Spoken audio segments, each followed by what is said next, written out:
I'll go put the thumbnail up. Sweet, let's do it. I'll send out the tweet. Alright.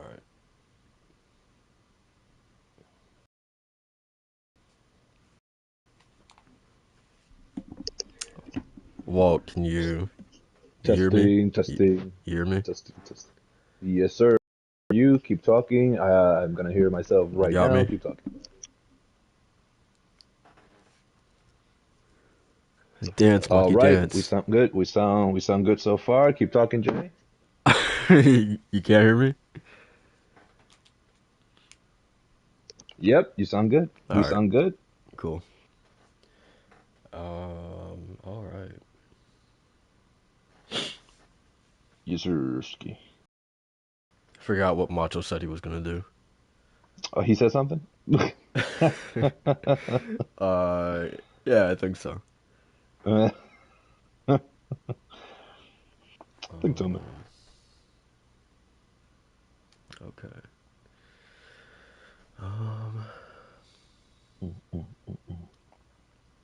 Dun, dun, dun, dun, dun, dun, dun. Snake. Snake.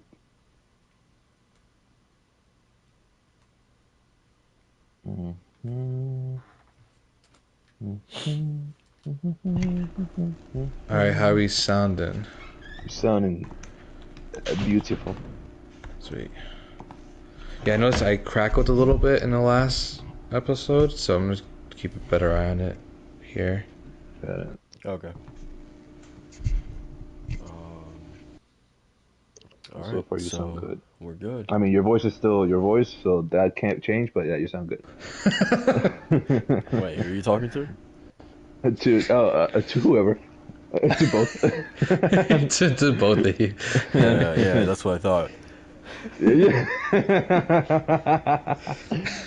Hey man, if the shoe fits, I ain't putting you in. Oh man, let's go to Meridian. It's alright. Hope you guys like barbecue, because I'm smoking both of your asses today. Hey yo, this man. I came ready. Man thinks he knows. I came ready. I came ready. Herman Holst even said, "You right, buddy?"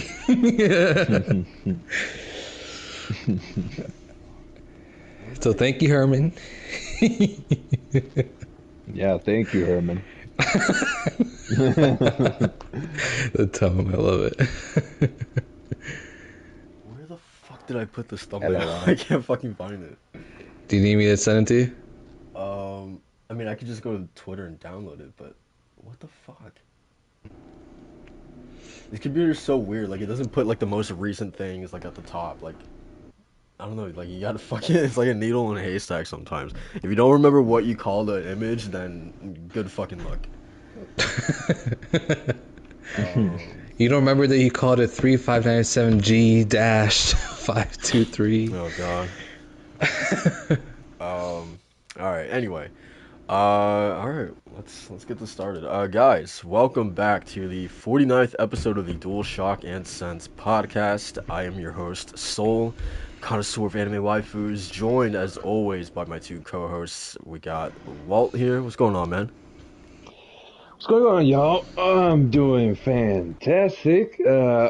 This week, no manga maniacing, just video gaming, and with these two kids, I don't know whoever they are, but doing pretty good. Excited to talk video games. A lot of video games happened this week in my life, so can't wait to talk more about that. Felt like a slow week just in life, and somewhat just long but short. I don't know. It was weird, but yeah, ready to get to it. Awesome. And we got Macho as well. What's going on, man? Doing good, man. Yesterday was quite a momentous day, wasn't it, fellas? Horizon Forbidden West, which we all played. And yesterday we got a really substantial update for Final Fantasy 14. Man, we're getting the graphics update, fellas. It's finally coming.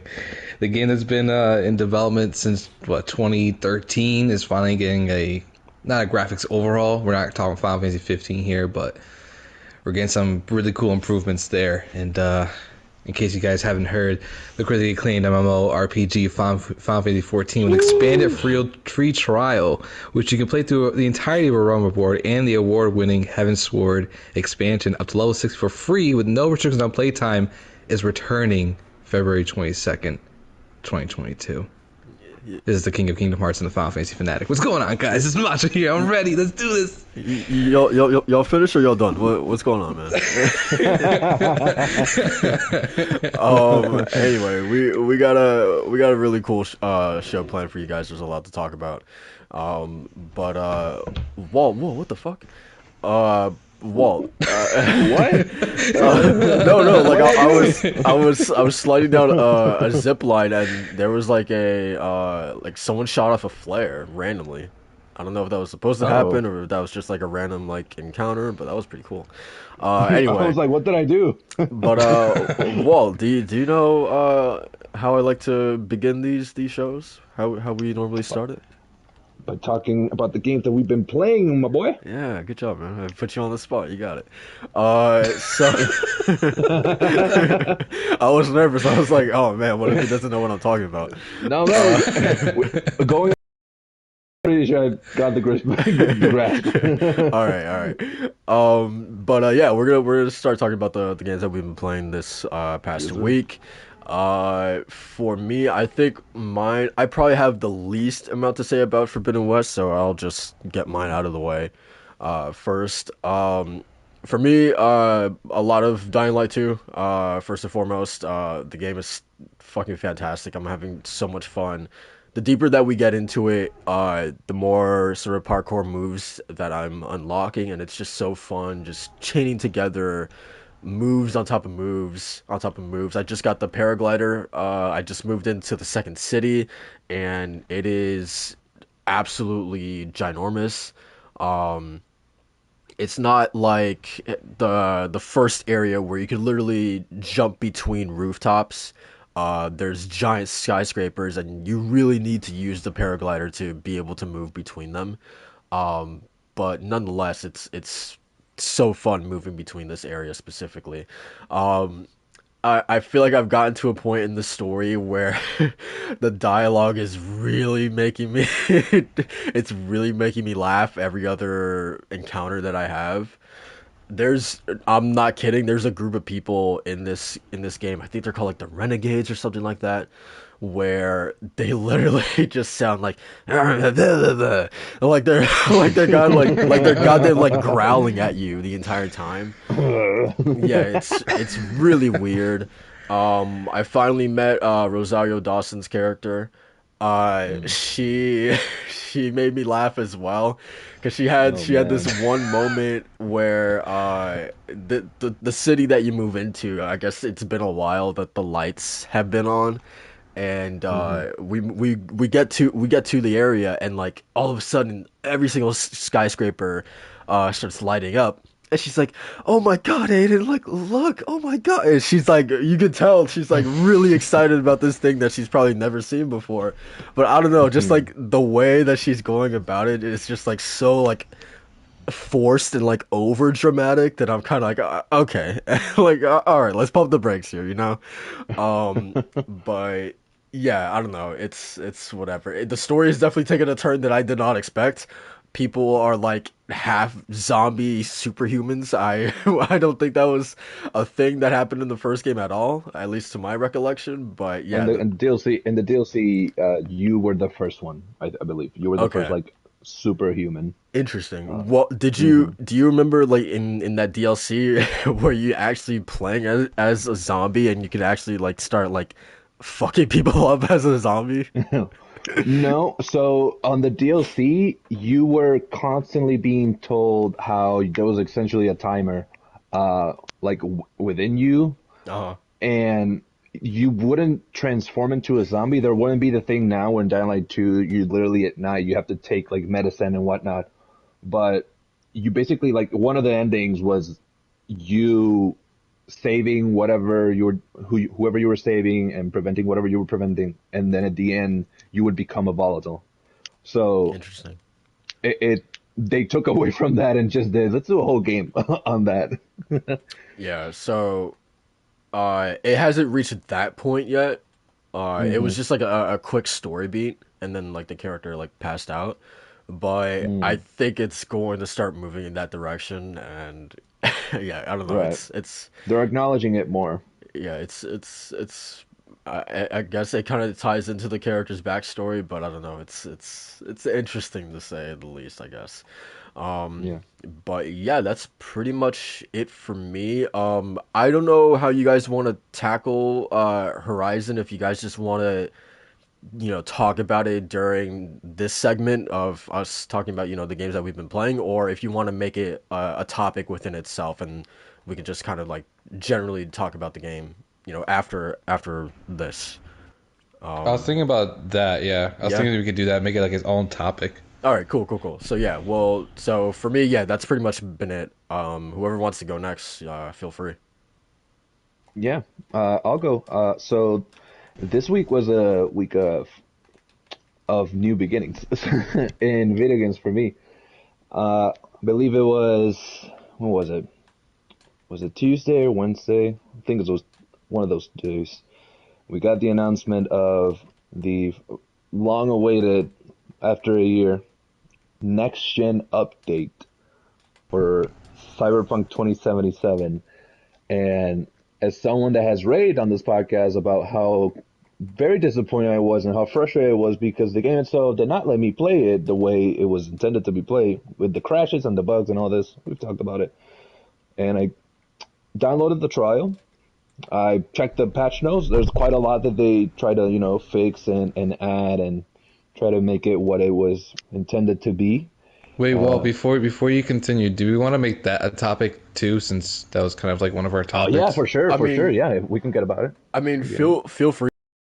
I mean, to go ahead and talk about it if you want, because I personally didn't spend any time with it. I don't even Mm-hmm. have it, so like I feel like Mm. that if we were to make it a topic, it would probably be like just like a short topic, because I'm assuming Walt's the only one who played it.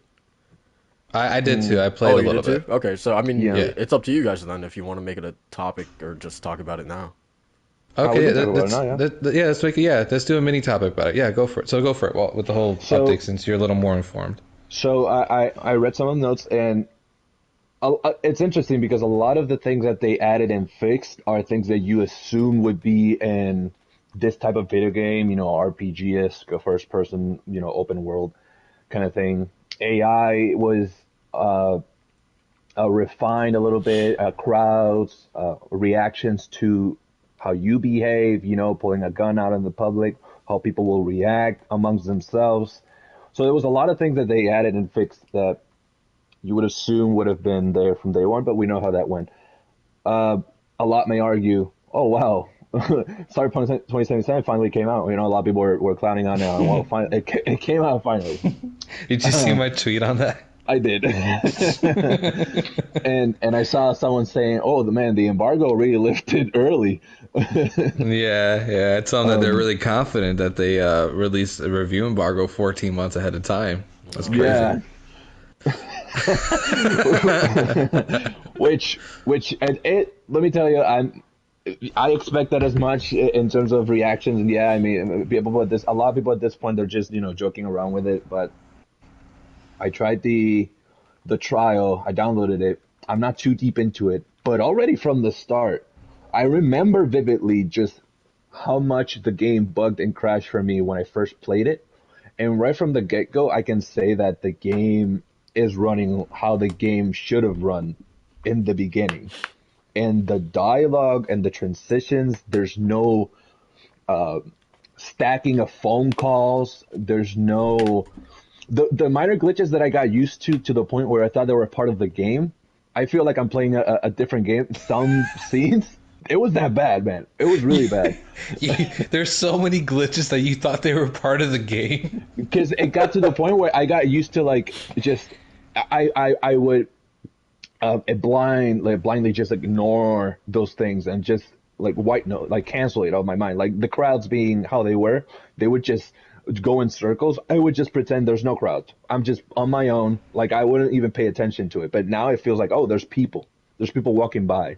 They fight amongst themselves. If someone pulls a gun out, they might fight amongst them. So there's actually like uh, more reactions from the environment. Uh, I the first time I played, I chose the Nomad route, which you start out outside of Night City. This time around, I started as Corpo, and because that sounds just cooler in the cyberpunk setting, being as like a multi-millionaire company and being on the inside and corruption and whatever. And man, right from the get-go, I really, you feel it. I feel, because I had so many problems at the beginning. There's no stacking of phone calls, like I mentioned. There's no overlap of dialogue. There's no, the loading is pretty good. It's not, I mean, I played it on PC back when it came out. It's not PC fast, but it is fast for being on a console compared to what it was in the beginning on just consoles in general. Um, Honestly, what can be said about this next gen update? It's what it should have been. It feels like a game. It feels like a proper game that now they should add upon. It's not what they promised. It's not the, long promised, just revolutionary first person RPG, cyberpunk setting world. But I can safely say now that if you're able to download this trial and give it a shot, you're gonna be probably impressed, or you're gonna be somewhat satisfied with what they did, whether you're coming back from back when you played it when it first came out, or if you're a beginner. I really think that Wait, so there's a free trial? there's a 5-hour free trial that you can download on console. Ooh. Yeah, I might have and to Yeah, do yeah, that's the only reason why I played it. Okay. that's yeah, I didn't buy it. I'm getting through the trial. Once I get through the trial, I'll determine if I want to get this game on PS5, because honestly, I feel better playing on PS5 than when I did on PC, and I feel they took away some perks that were just unnecessary. Like one of the things that they took away was you're less likely to be detected while underwater, when you literally had almost no missions that were underwater and nothing, no combat. Like it was meaningless. So they took away a lot of these useless perks and they added some that were more beneficial. Uh, they really went all in. There's a lot more work to be done. There's a lot more that they need to work on, but this is a step in the right direction. This feels like a day one patch, what they did a year later. But it's good. I don't know what Macho's thoughts are on it right now, but why talk a bit about it? Yeah, so when they announced the free trial, I was interested because mostly out of curiosity than really like pure interest out of the game. And I played about like an hour and a half before I just kind of called it quits. And it's mostly because I just know that this is not my kind of game. Right. But the thing is, what I do appreciate about it though is that it's very dense. It's way more dense than I was really like thinking of. The fact that it's first person, it kind of feels like a crime. I'm not gonna lie, man, because the game is just, it feels like a GTA game, but in the cyberpunk universe. I which can't get over that point, gonna, man. I can't get over that's that. first person. Yeah, like I was watching Yeah. the character creator and I was like, man, like I part of the reason why I love, RPGs or games that let you create characters is being able to see them. And the fact that Yeah, you really can't sucks. I agree. Yeah, yeah, and the thing is too, when I was actually going through the character creator and looking like how detailed it was, and my fiance's right next to me, I was like, oh yeah, you can actually like give them like you can give them private parts. Yeah. Or none at all, or you just have no nipples or whatever. And then she was like, "That's interesting." And I was like, "Yeah." And guess what? The game's entirely in first person. She's like, "So what was the point?" So, Yeah. yeah, I have no idea. I have no idea why. But yeah, I still think it was really funny the fact that this game has physics, but it doesn't have black and brown people hair, or at least appropriate. It's kind of Yeah. weird to me, but it is what it is, I guess. Nonetheless, though, that the 5 hours that I played it, overall, just again, it's just not really just for me. I think I think it's mostly just the cyberpunk setting. Like it's a little different, like Horizon, where like that's a futuristic setting, um, but it's still kind of like in the what's the word I'm looking for? Kind of like a hunter gatherer kind of fantasy ish setting, right? Yeah. This is like full on futuristic setting, and I'm just like it kind of creeps me out. I don't really like it that much. So, Yeah. but playing like at least for like the first hour or 2 hours, it felt like I was playing 3 or 4 hours at that point. Oh So wow. that's when I was like, okay, yeah, I'm not gonna be with this one. Yeah. Yeah, it's a setting that I really enjoy it to the point where me and a group of friends we're gonna start a cyberpunk campaign, like D&D campaign, at some point in the future. I really enjoy that setting. That's why games like oh my God, you shared the tweet with Dr. Mo. I forgot the name of the game. Uh, Yeah, it has a Anno, very weird name. Anno something. That game, like anything cyberpunk, I'm down. Uh, Not to buy quickly. I'm down with the setting because some games are just they in it. But Cyberpunk feels like it could have been that premium Cyberpunk like experience. I don't think it is. For many people, it might. But I think that this game is dense. It feels dense the way it should have been in the beginning, and it felt very empty in the beginning. The streets would sometimes be empty. No one would react. People would stop in their place. They would, if you shot a gun, everyone would just crouch down, and it was so broken. But now it actually feels like a proper experience that I think I'm gonna go through the trial. If I'm satisfied, I might purchase the game and go for the just a full playthrough. And knowing in advance key points of the plot and where it's gonna go, I feel like I'm gonna enjoy it a bit more. I'm still going Pan Am. That was my number one choice in first playthrough. I might go again, but I did a Is female that is character. that is that purely because she sends you a nude over the phone? Does she? Yeah. Does she send a nude? Yeah. Are you Stop sounding serious? so surprised. Well, you knew Yeah, that. come on. No, I didn't get that far, man. I legit got to where you get to the desert and she's like, "Oh yeah, these are my family, whatever." And it crashed 10 times in a row, and I quit the fucking game. That's when I quit. Like I didn't even get through to the end of her romance. Oh man. Like legit, like, legit. I don't remember. I don't. I might go Judy now because I'm a female character. And Pan Am doesn't. I don't think she. You can romance her as a female character. Yeah. Which I know Soul in the beginning was disappointing. I'm like, oh my god, like Judy's in Cyberpunk. Why does it have to be Cyberpunk? Because he's like super, just simping for Judy. Wait, But hey, when man, did I say this? I man, don't. that was like in the beginning of the year when Cyberpunk came out. You're like, oh man, Judy, why does he have to be in Cyberpunk? Why does it have to be Cyberpunk? I feel like you're putting words in my mouth, man. When did I say Oh this? man, you're capping. You're capping. Listen, now it's no secret that Judy is She's what? She's what? She's what? Just saying. I feel some things towards her, but Yeah. I don't remember saying You all feel some that. type of way? Yeah, Okay. But yeah. no, legit, I didn't, I didn't know Pan Am sent news. I know now. I'm looking for it. No, Oh, no, yeah? she doesn't send nudes, man. I didn't know that. But I'm looking forward to playing more of the game and knowing more of the story and Johnny Silverhand and all this, all the shenanigans in that game. Aside from that, Horizon, as we mentioned, we'll talk about that later. I downloaded Hollow Knight on the PS5 because I want to go for that platinum, and I just Oh want to man, you're crazy. experience that game from the start again because it's just one of my all-time favorite video games.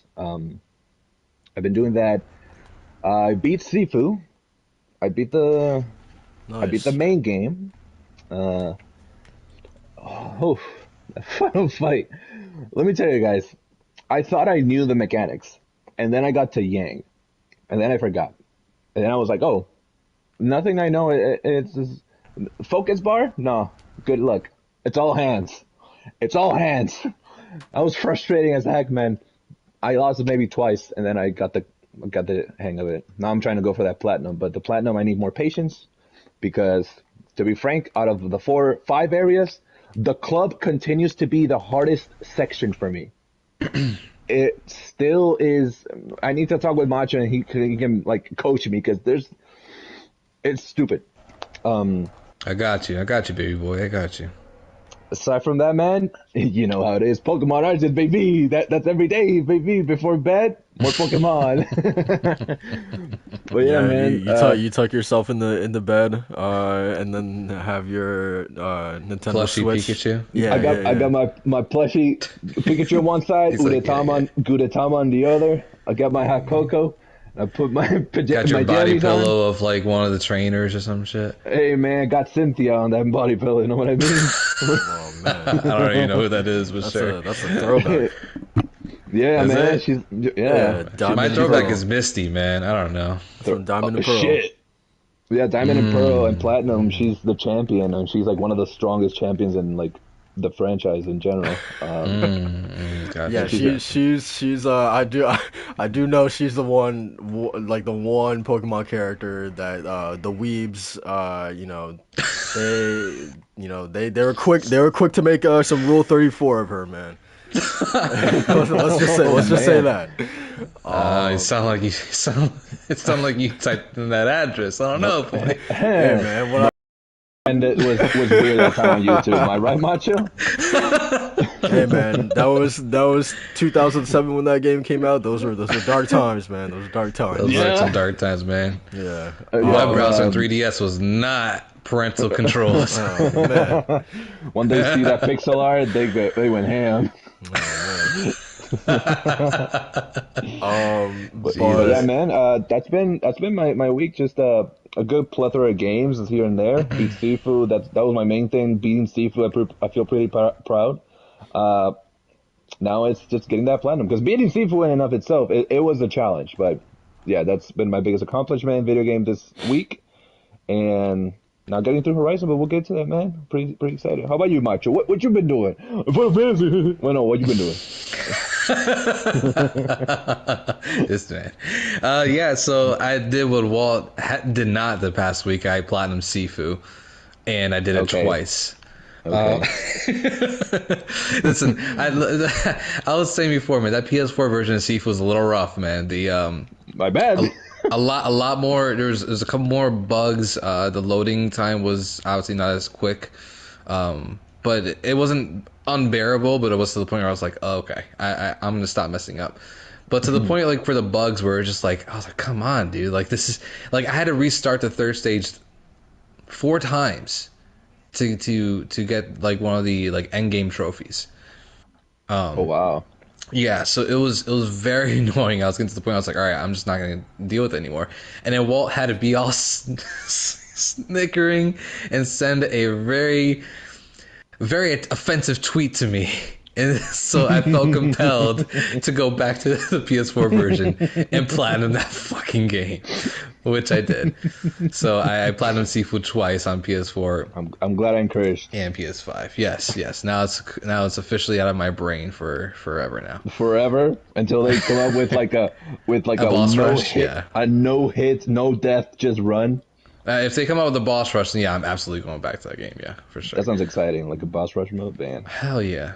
So I've been doing that, and I got those pretty early in the week, and I've mostly actually been playing 13 Sentinels Aegis Rim for the entirety of the week, just finishing that up, and that game story gets hella Kingdom Hearts post Dream Drop distance, I'll say, so not in a good way.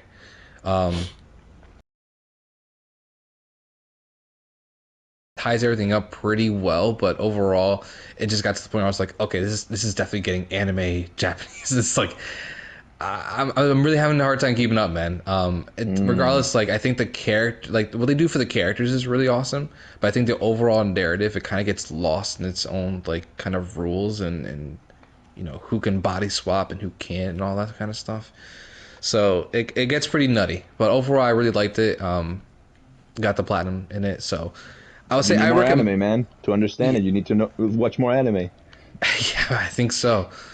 Maybe so, man. Maybe so. But yeah, it definitely got pretty out there when it came to the story. But overall, I think the characters are really awesome, and there's like 13, 15 characters overall, and all of them are really memorable and kind of have their own traits. And like I said, the Vanillaware did a really good job of just tying everything up so that it's satisfying for where the characters are left off at the end.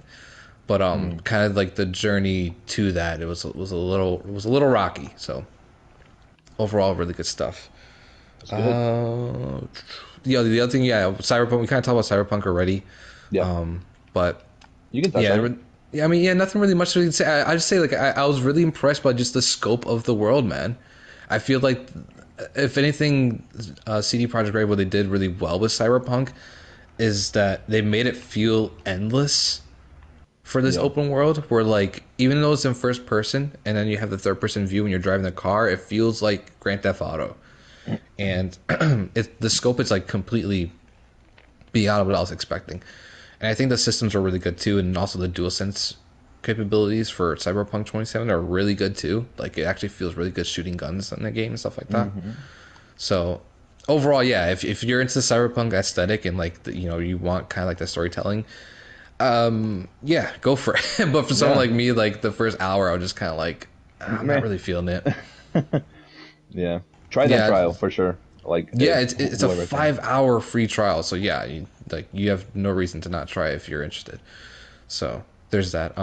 But the one game besides besides Horizon that I played that I dived into this week was Red Dead Redemption 2 on PC. Chef's And kiss. let me just say, like, yeah, it is night and day difference playing this game on PC versus console. The 60 frames absolutely helps this game play a lot more smoother, obviously, but just makes things look a lot better too. I mean, it's on PC, so it's like obviously it's gonna look better, but I think I just really forgot how good this game looks and how like just how immersed I can get in this world. Rockstar, man. Yeah, it's absolutely developer magic what they did with Red Dead Redemption 2, and just revisiting on PC, like I'm immediately sucked in again and into Dutch's gang and like their kind of overall goal to kind of escape what can't be escaped, which is like really like their dying times of the Westerners and outlaws and stuff like that.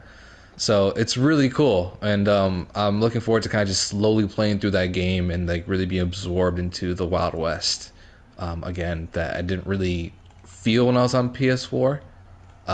But the one thing I did take away when I was playing on console was that before I actually finished the game and traded it back in, I actually explored the open world, and I was just kind of just mesmerized and absolutely bewildered by the amount of stuff I was seeing, by like all the crazy like adventure magic that you kind of get around with like these open world games, like these like random occurrences and stuff like that. Like I was legit having like my own stories to tell, just exploring the open world, not even doing story content, but just exploring the open world of Red Dead 2. So I'm really looking forward to doing that on PC. And whoa, you okay? Someone okay? Hey, yo, Jay. Who fell? Who fell? You good? Who fell? You sorry? Like, this man just over there. Something might have happened to our host there. You talk about Red Dead Redemption. Over there going crazy. Jeez. This man was mad. Do you hate Red Dead Redemption that much? Like that, damn. I am listening to this crap. Can you hear me? I'm good. Yeah, you good. Yeah. Okay. Did I put you to sleep? I'm sorry. Oh yeah, man. I had to break out the pillow. God damn. Fell asleep. But no, man, I was just itching to talk about this game, so much, man, Yeah. But no, like to this day, Red Dead is still probably like the most immersed I've been, like in a game, in the sense that like that game made me care about like every day, like, okay, I need to brush my horse, I need to clean my guns. I gotta worry about all these little things. It got to a point where like I was each and every day I would be like, okay, what outfit am I gonna wear for Arthur? Like based on just like environments or just like the mission or where I was going, I was like, okay, you know what, Arthur should probably wear something like this. If we're going somewhere relatively nice, let's get him looking occasion, to dress for the occasion. Just like things like that, man.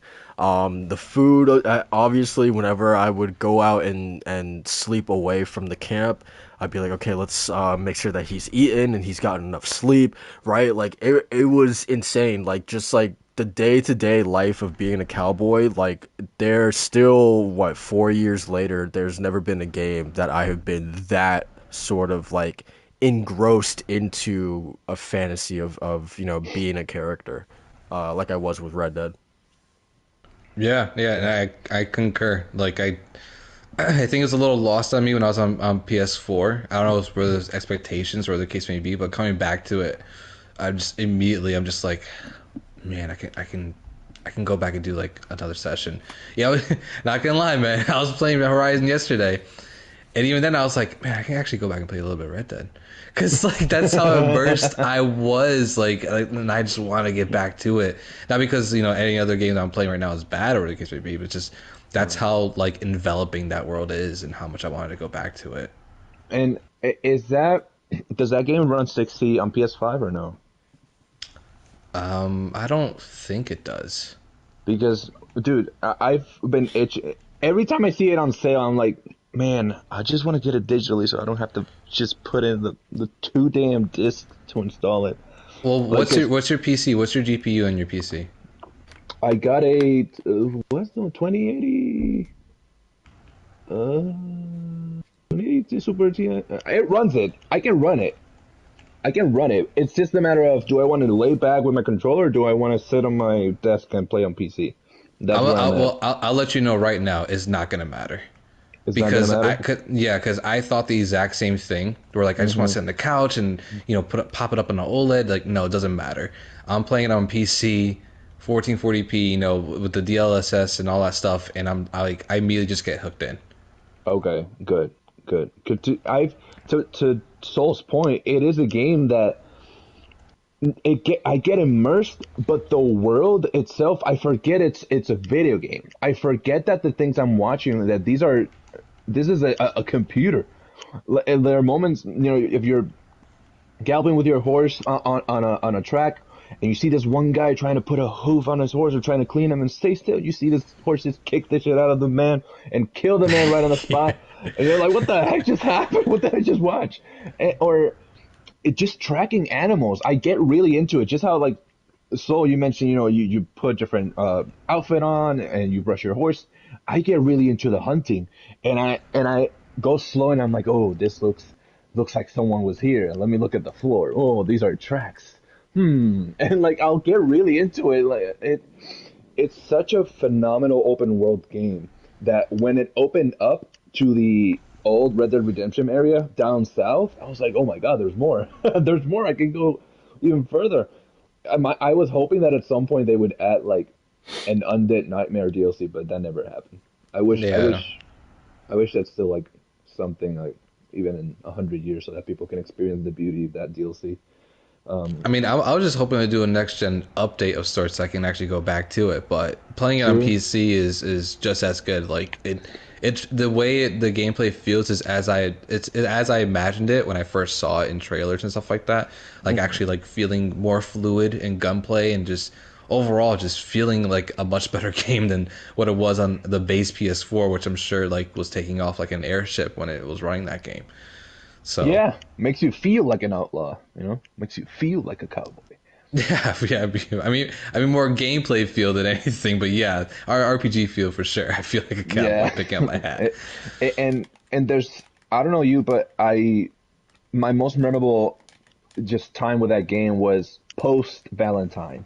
Just after you get to where the two families are fighting, from there on, the game gets insane. Just the story picks up. It's crazy because everything is setting up from the beginning, from when you're in the snowy mountains all the way to Valentine, all the way to the south. Then Saint Denis. Saint Denis is where everything just goes to hell. Everyone just starts dropping. Dutch keeps saying, Tahiti, Tahiti. We ain't going to Tahiti, Dutch. What do you mean? We're going to hell. We're crazy. We're going to hell, Dutch. even when we were like in prison and you're escaping with him from that dungeon and he kills the maid and he's like, gotta do whatever it takes. I'm like, dude, no, you didn't have to kill her. She was helping us. You're going Yeah. insane.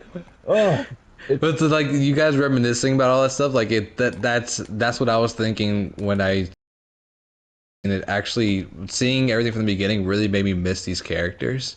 yeah. Even John Marston and Dutch and all of them just like kind of like being in this gang again. Like it feels good and like I didn't know I really like It's a kind of had a family. You're yeah, like I family, didn't know man. I had that until I started playing it again, and then like I'm like seeing Arthur, I'm like knowing what happens to him, just like oh man, Yeah. you're such a Tough. cool dude, man. It This it's sucks. crazy. It's crazy. It's crazy because like true ending. I consider the way that he goes out naturally with the world that it is and illness. It's crazy because there's this whole with Naruto. There's this meme where the only way to kill Itachi was with an illness. That's the way that he died. He was sick, or he was dying, and eventually he would. And it's crazy how the only way to kill this protagonist, because he was a hardcore MF. Like Arthur is like one of my favorite characters in that video game. The only way to kill this man was by him getting sick. There was no other way, because this man was unstoppable. And it's crazy how it took betrayal after betrayal to get this man on the ground. And even by then, he fought until the very end, and he saves people. Like it's crazy how you see his growth from this debt collecting, just enforcer. It doesn't care about what's going on, and how that bites him in the ass in the. That's crazy to me. How that one little mission that you didn't care for, where it's like, oh yeah, you're getting money from these guys, and he cops in your face, and you beat his ass and whatever, and then later on, it's like, oh, you have tuberculosis, and it's like, wait, what? Oh yeah, back then, like 20 hours ago, in like real time, you got sick when you were being a piece of shit, and it comes bite you in the ass in the future. It's crazy. The story. Oh man, but I'm frustrated because Dutch is just such an asshole. Yeah, I don't like.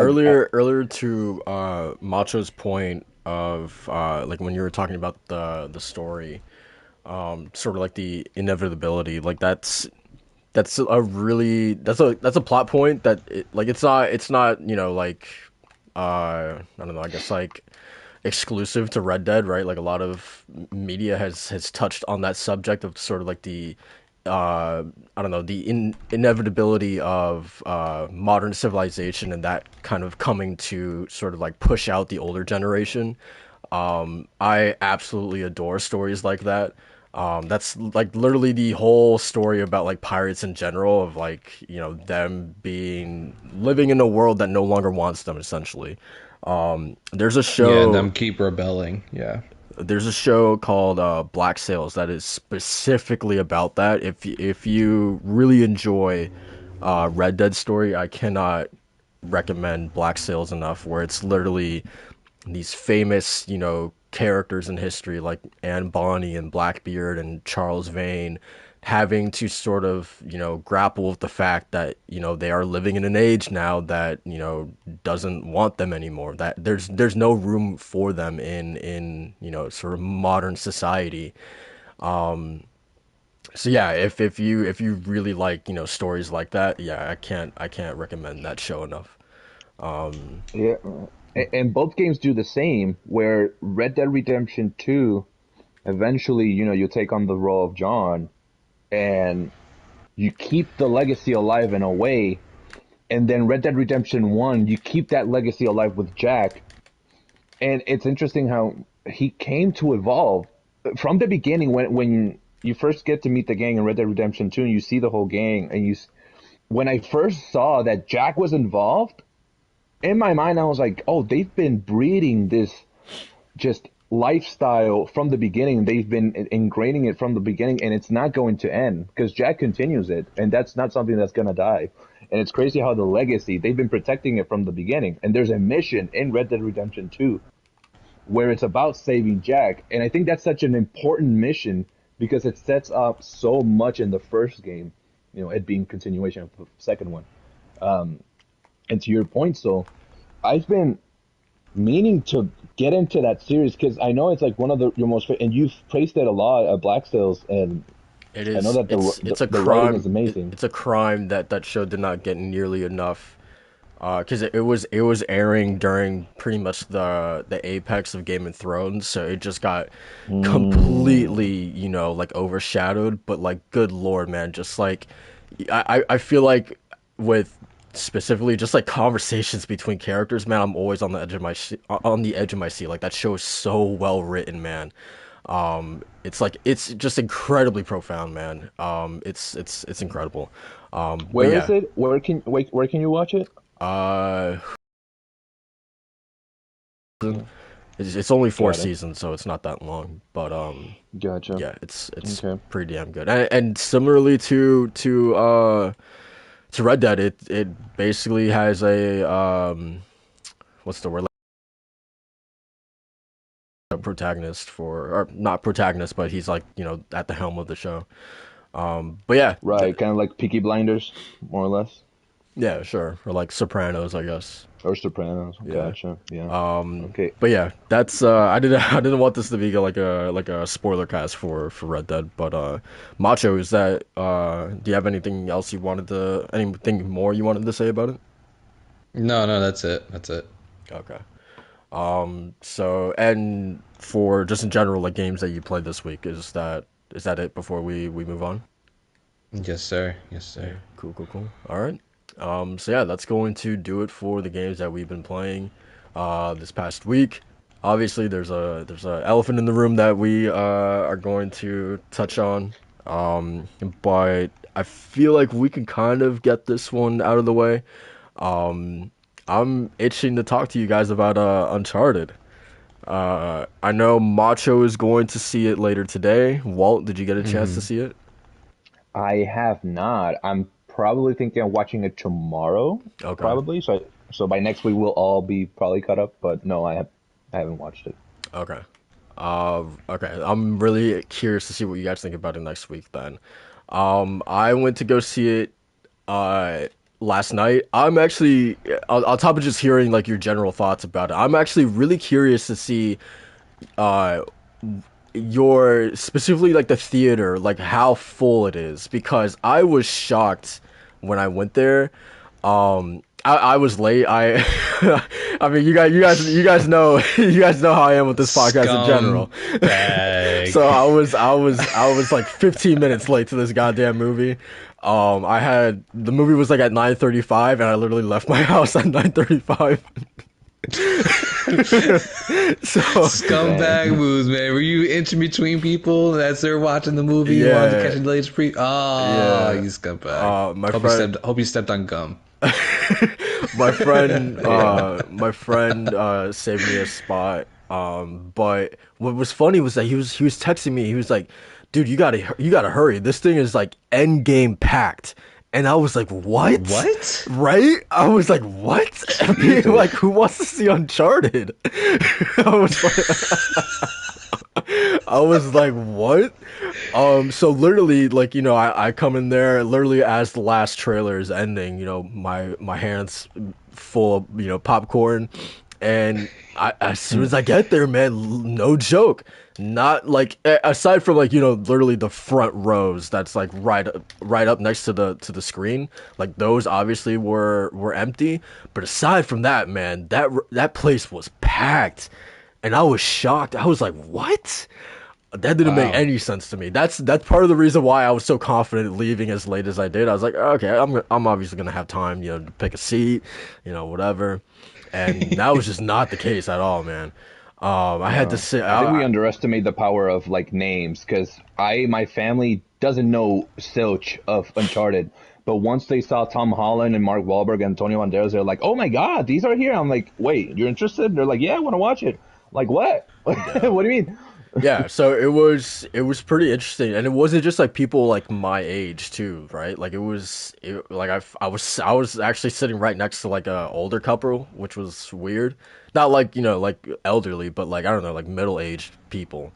So yeah, they're like in terms of like I don't know, like ages or like age gap, like it was pretty varied, which also surprised me. So yeah, I definitely want you guys to like tell me about that when you go and see it, like how packed it For was, sure. because that was without a doubt the thing I was shocked about the most. Interesting. Yeah. So I don't know, where do we even begin. I guess like surface level thoughts is that I'm surprised I had a lot of fun with this movie. But the moment that you start Okay. thinking about this movie, which is Okay. which is kind of fucked up to say, but the moment you start thinking about this movie, like logically, or in terms of like plot structure and character motivations and all that stuff, then this thing starts to fall apart. But if you go in there thinking of like, oh, okay, this is just gonna be, a popcorn, just a classic summer blockbuster that you can eat popcorn and have fun with, then the movie I feel like exceeds with that in mind. But yeah, aside from that, yeah, I definitely had a lot of fun with it. I personally think, like, I was watching a bunch of reviews. I don't know if you guys got to watch any reviews about this, but critics have been shitting on this movie, like all I over the watched place. one. I watched one. It's Jeremy Johns, if you guys know who he Yeah, is. I watched his too. He. I actually don't Yeah. remember. Was he? He was kind of like lukewarm on it, right? Yeah, his overall rating was a good time with alcohol All right, required or something and like that. I kind of feel like that as well. I think that would be my consensus as well. But like I was watching, like John Campea, he was shitting on it.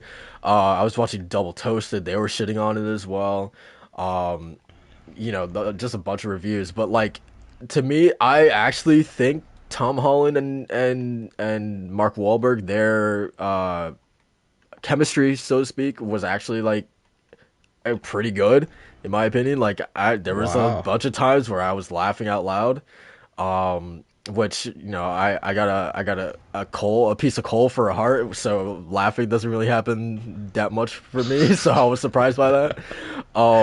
But yeah, I thought that worked. Mark Wahlberg in general is still kind of weird. Like he's not. That's not Sully. Yeah, you know what I mean. That's another thing. You gotta kind of like distance yourself from the games as well. I feel like because like if you start being like, okay, well Sully wouldn't do this and blah blah blah. If you start critiquing like that, then like that's again where this movie is gonna fall apart. So yeah, I kind of went in there thinking like, okay, this is just like an alternate version of Sully, I guess, whatever. But yeah, I thought the chemistry was pretty good.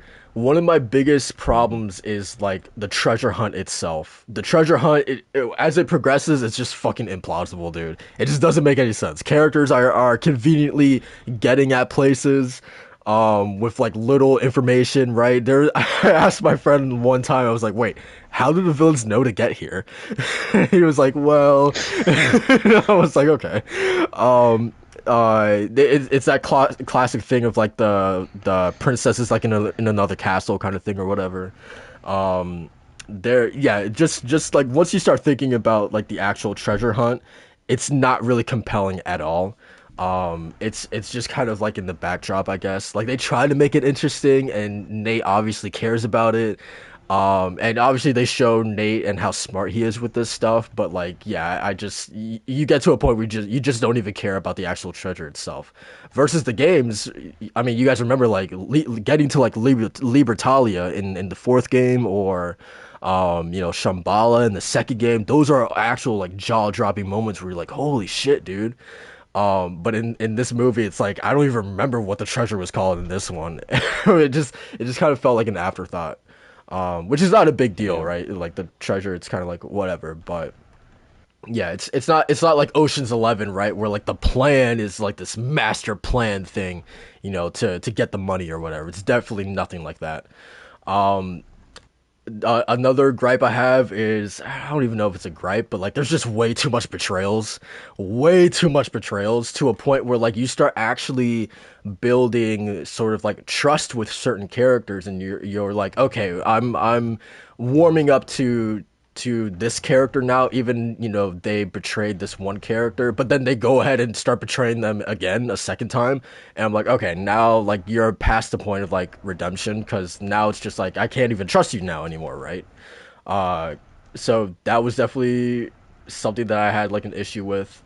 uh the way that backstories are told in this thing is kind of weird. Like I remember Chloe was like just randomly when they're in this like underground pit, she's like giving this long speech about her backstory, and Nate is just kind of like, well, okay, let's keep going.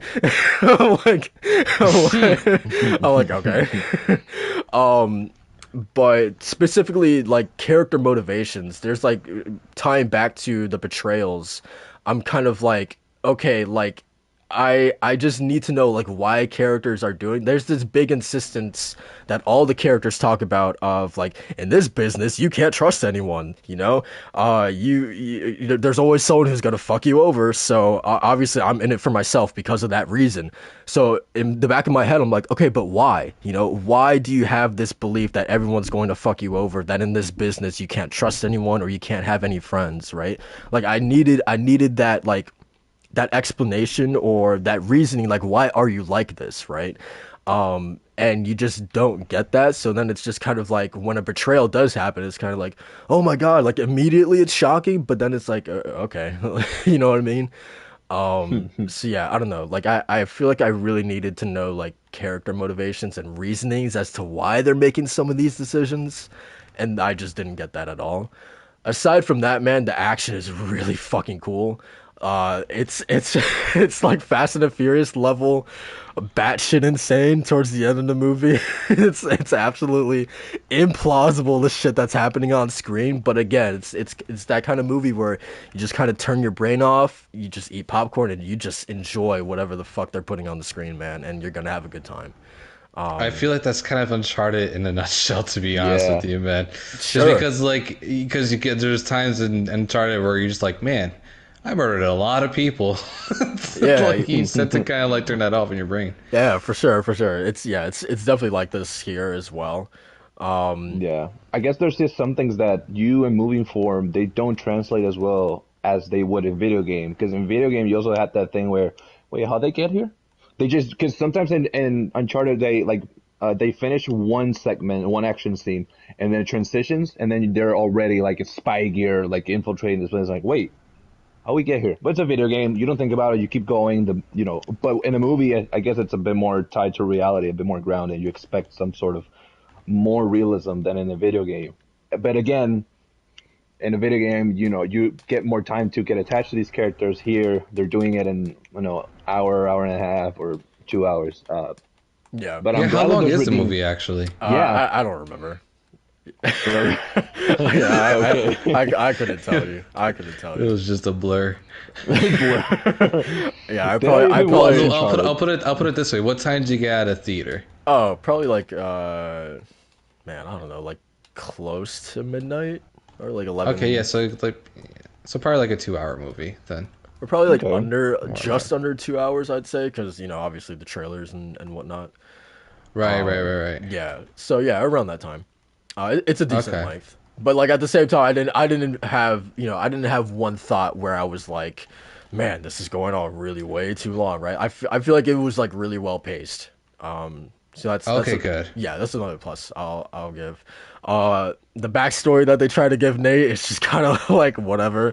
They tried to do a mismatch of Uncharted 4, that sort of backstory, and it's just kind of like it feels like it's really clumsily done.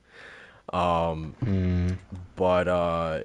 yeah, and then like to your point, I forgot what you said exactly, but like how the action is sort of like or sort of you kind of go into Uncharted games just kind of thinking of like it being an action blockbuster, but also like we know Uncharted 4, its characters being at the heart of it all, right?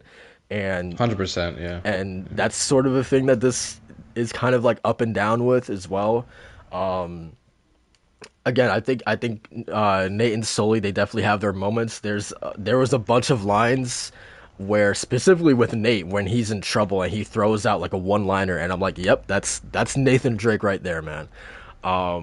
Specifically when he's in this I won't get too specific, but there's a moment where he's like fighting in a bar with Chloe, and there's this line that he says as he's getting like beat up, and I want you guys to look out for it because yeah, that line was like, yeah, that's like Nathan Drake wit right there, like 101.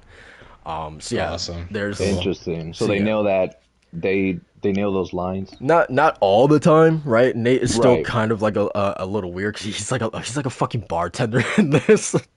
So Okay. yeah, they don't again, it's all clumsy. They don't get everything right, but Right. there's definitely times where like you could be like, okay, yeah, that's I could see Tom Holland as Nathan Drake now. Chloe as well. Okay. I think Chloe is done like pretty well in this. There's times in this later on in the movie where I was like, man, dude, she's got the look down. She sounds exactly like Chloe as well. Um, yeah, so that was pretty cool. But yeah, and then I already talked about Sully, but I guess he has his moments as well. But it's all kind of up Yeah. and down. But in And general, just could. Oh, go ahead. is the villain compelling? Uh, that's sort of what I was saying earlier about my sort of biggest complaint is too many betrayals. The Okay. villain of this movie kind of goes like from one person to the next to the next. Oh, okay. Got it. Got it. So Yeah. that's in So, tight with that. but Gotcha. Antonio Banderas, he was pretty cool. You know, he does his Okay. thing, but you know, he always Got it. does his thing. You know, Yeah, Hell yeah, he it's hard does. not Antonio to. Banderas, man. yeah, for sure, for Yeah. sure. If he can make a cat cool, he can make anything cool. Yeah. So It's insane. but Yeah, yeah. and it's interesting because you say it was packed and how there's older people and whatnot. I noticed something in Puerto Rico whenever a movie would come out, and it was one of those movies where the critics would just eat alive. Usually, when they had characters or actors like Antonio Banderas or like a Jack Nicholson, usually the crowd, obviously, nostalgia. A lot of the crowd is like older people, like they like more of the older movies and like things like The Shining and whatnot, or with Antonio Banderas, like Take the Lead, or like even Shrek, like kid, they love that Puss in Boots portrayal. Uh, it's interesting how this movie, I feel like that's why it's getting so much attention. It's because people say no, the actors don't so names them. No, when you put Mark Wahlberg, Tom Holland, Tony Banderas, all these names on the screen, I mean, you're gonna get seats, filled in, You're gonna get a lot of them. something. You're gonna get something. Yeah, you're gonna get something. But It's still it's do, still do, it do you still think the can't. critics are being unfair? Um, not necessarily. There's Okay. some points where, like yesterday, I was watching John Campia's review of it, and him and the people on that show were shitting on it. There was one like I agreed with like most of what they were saying, but there was one thing that he said specifically that he felt there was no chemistry at all in this movie, and I was like I disagree with 100% because there's definitely there there's you could tell that there's definitely a lot of Tom Holland and Mark Wahlberg just like improvising off of each other. That's clear as day because I think the Hmm. script itself doesn't really give them much to work with. But those Okay. moments where when it feels like it's just them just shooting the shit between each other is probably some of the best stuff in the movie. But Right. yeah, and you know, there's moments when you have Chloe and Nate and Sully, all three of them together, where you know all three of them together, they have some good moments. But yeah, in general, to sort of like wrap up my thoughts so we can move on here. I think it's definitely I think it's a fun movie. You know, you're gonna laugh, you're gonna be into the action set pieces that are in this, but further than that, I don't really think. Yeah, once you start thinking critically and start thinking deeper about this movie, in terms of character motivations, why characters are doing certain things, the treasure hunt itself, how it's possible for some of these things to be happening on screen, right? Similar to like Fast and Furious. It's kind of just like don't think about it, you know? It's just like don't think about it. But yeah, I had a lot of fun. People in the theater were laughing a lot. Again, I thought there was genuinely like funny stuff happening in this movie. But yeah, and then like to your point, Walt, about like the critics, right? Because like yeah, the critics obviously have been like shitting on this. This thing has like I haven't checked today, but last night this thing had like a 91% audience review Oof. out of Yeah, that 200, seems to be the case.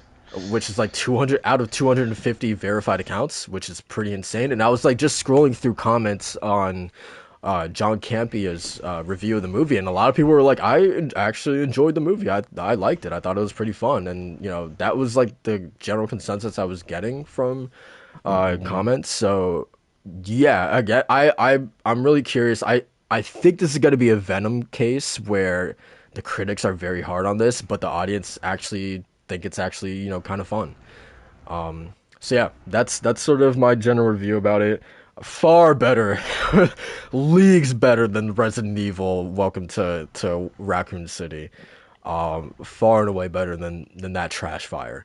But I just don't think that this is the dumpster fire that critics are making it out to be. It's not gonna win any Academy Awards, but at the same time, like you go in there drunk with some popcorn, you're gonna have a good time, I think.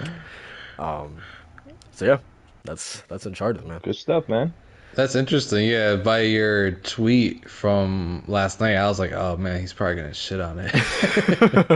Nah, that was for the drama of Twitter, man. I had to put that The that. cloud, the cloud. Okay, gotcha, Yeah. gotcha. But yeah, man, that's Uncharted. I'm really excited to see what you guys got to say about it. For sure. But yeah, without further ado, let's jump into what I was I was watching or I was sitting in that theater, full of people who were coughing and shit, probably had COVID and whatnot. And there was one thing playing at the beginning of the movie, the PlayStation Productions Oh sort of. shit, no, really? Yeah, that was so hype. It showed open with Nathan Drake, and then it showed Kratos and Aloy. No, actually, it opened with Aloy, dude. It opened with Aloy. The queen. Yes, the Queen, and that segues beautifully into our next topic, which is Horizon Forbidden West, which just released on PlayStation 4 and PlayStation 5 on Friday. We all have been playing it, and I am absolutely ecstatic to hear everyone's thoughts on this, on Guerrilla Games' next, their latest release, man. So yeah, I don't know where you guys want to steer this conversation first, but yeah, let's jump into it. What's I guess like what first of all what's everybody's like hours into this? How much have you guys played or put into Forbidden West? I got about 7 hours in, and I just popped the trophy, reaching my first tall neck. Okay, what about you, Walt? I am super early in. Like I haven't had much time to really sink my teeth in. Maybe like 2 hours and a half, Okay. give or take. But that's enough for me, man. I'm gonna put like 100 on this game. So I'm even less than you all. I'm probably like an hour and a half into it. So I actually had a funny thing happen. Like I was pissing myself yesterday, man. I was Oh I wow. was You I go to the was, bathroom? uh Pause. nah, man. What do you mean, man? There's no need for the pause on that. Come on, man. I didn't say anything wild. Man, this Um, man saying this seed just saw Aloy on screen, just immediately just pisses me. no, not because of Aloy. Let's get things straight, man. Let's get some things straight. So like I got home. I after the gym. I came home. Took a shower, got dressed, went to GameStop to pick up my special edition. Happy as hell. I picked up some Chinese food while I was there. Driving home, I got home, opened up my special edition, and I opened up the case. I put the disc inside the PS5, and I hear the PS5 doing the noise, churning around, as it's like downloading the game or whatever. And on my dashboard, I don't see Forbidden West popping up. Like I don't see the icon there like at all. And I'm kind of getting scared because I remember seeing, and I think now I know this, but I think the PS4 has two discs, right? Yes, yeah. Okay. I know 'cause I have the PS4 version, so yeah, it has the same thing Last of Us 2 has a data disc and a play disc. Exactly. Red Dead had that as well. Yep. The PS5 version does not. It's just a single disc. Um, So I was scared because I don't see the icon popping up or anything like any indication that Horizon is like downloading onto this console. So I took the disc out, and I'm kind of getting scared because I open up the case and there is two like disc slots or whatever in the actual case, and I'm like, oh shit. I remember vaguely. Doesn't Forbidden West have two discs that you need to insert like the data disc or whatever first for this game, right? And now I'm starting to think like, wait, did they not put that disc in this or something like that? And then Oh like boy. I'm looking at the disc that I do have, and it doesn't say the classic insert this disc first or insert this disc second. And then like I looked to the Last of Us Part Two, and I'm like, okay, did they have that on Last of Us Part Two? And like, yes, they have that clearly labeled on both the discs. And then I went back to the Forbidden West, and it didn't have that at all. So I'm like, okay, so this is just a single disc. Why isn't this working? So then yeah, I put it back in, and then eventually it popped up. But yeah, for like 30 minutes, man, I was scared. I was like, oh man, I gotta go back to GameStop. I gotta go and be like, hey man, yo, I don't know why, but I think this is like missing a disc or something. Uh, Well, then the guy would have asked you, well, did you pay the $3 to guarantee the safety of exactly, your and I wasn't about to do that, man. I never do that. Um, but yeah, so I was scared immediately. But yeah, for me, only have about an hour and 30 minutes into this game. Um, whoever wants to jump in first, man, let's start the I discussion. like What's Macho since he's got those 6 hours in or Yeah, 7 hours. yeah. 7 hours to be exact. Seven, Come on, seven. like, let's get it right. Exactly, 7. Come on, Oh man. man, oh man. Come on, man. Get your numbers right. Get the hell up, platinum see fool. Man, see, came out of nowhere. You jealous, Will? You jealous? Get the hell up. Talk Horizon. Yeah, so I put a good 7 hours into Horizon Forbidden West, and I would say I'm loving this game. I want to say right off the bat that is absolutely a sequel to Horizon Zero Dawn, and what I really mean by that is it is more of Horizon Zero Dawn, but just prettier and just everything streamlined and plays better. It's overall, I think it's really fantastic, and I really got into. I kind of got past the first area. I didn't do a lot of side content yet, but I did dab a little bit, and I got into the next major area. And this game is freaking huge, guys. Like it's massive. I would say it's probably double the size, or at least 1.5 size bigger than Horizon Zero Dawn, which is insane to me because the fidelity is just bar none. Like it's like Guerrilla has absolutely made like the top shelf game next to Red Dead 2, next to The Last of Us, next to Insomniac, Ratchet and Clank Rift Apart. This is absolutely like the next standard and like open world visuals, I feel like. And so like I guess my overall thoughts on that is that it overall right now it's very good, and I'm liking the story. I think the writing's like a lot better too, man. Like dialogue is not awkward anymore. You actually have really great facial animations that just feel like you're watching a movie, in all better sense of that word, or that phrase rather. Yeah, it's just overall it's a lot better, and I think it's even the dialogue between like side characters and between Aloy and who she's talking to, and it's just a lot better, man. Like Guerrilla like really stepped up their game when it came to just the writing department and just dialogue and making things feel natural, like a natural flowing conversation. Even when things kind of divert off the topic a little bit, it still feels like it's a natural conversation that kind of just blended into that, like kind of like I'm talking to you guys. It's really all there, and I get so immersed into it, and then you realize that you're playing a game. And then when you're controlling Aloy and you're going throughout the world and you're just really kind of exploring the open world and really getting invested into like what's around every corner, it's all there. And I'm like just thinking about it right now, like I want to get back to it. I don't want to play during the podcast because I really want to just invest myself in and just have no distractions. Same. With that said, now with all that praise, there are a couple of issues that I have. First is I will say is a couple of visual glitches and bugs. that I run into where sometimes Aloy would have like certain collision problems where she needs to jump on top of something or jump to something. There's a couple of times where it just wouldn't connect and it would kind of just Aloy would just fall. It wouldn't kill me, but like still be kind of things where I had to like keep jumping to actually get to the spot that I need to get to. So a little weird stuff there, and a couple of stuff that I brought to Walt before the podcast that these are two not issues, but I think personal gripes that tie into like Guerrilla's creative direction with the game, and it's in the cutscenes where hero lighting is hit or miss. And I don't know, are you guys familiar with hero lighting when it comes to like cutscenes and stuff like that? I I never notice it. Like apparently, I don't.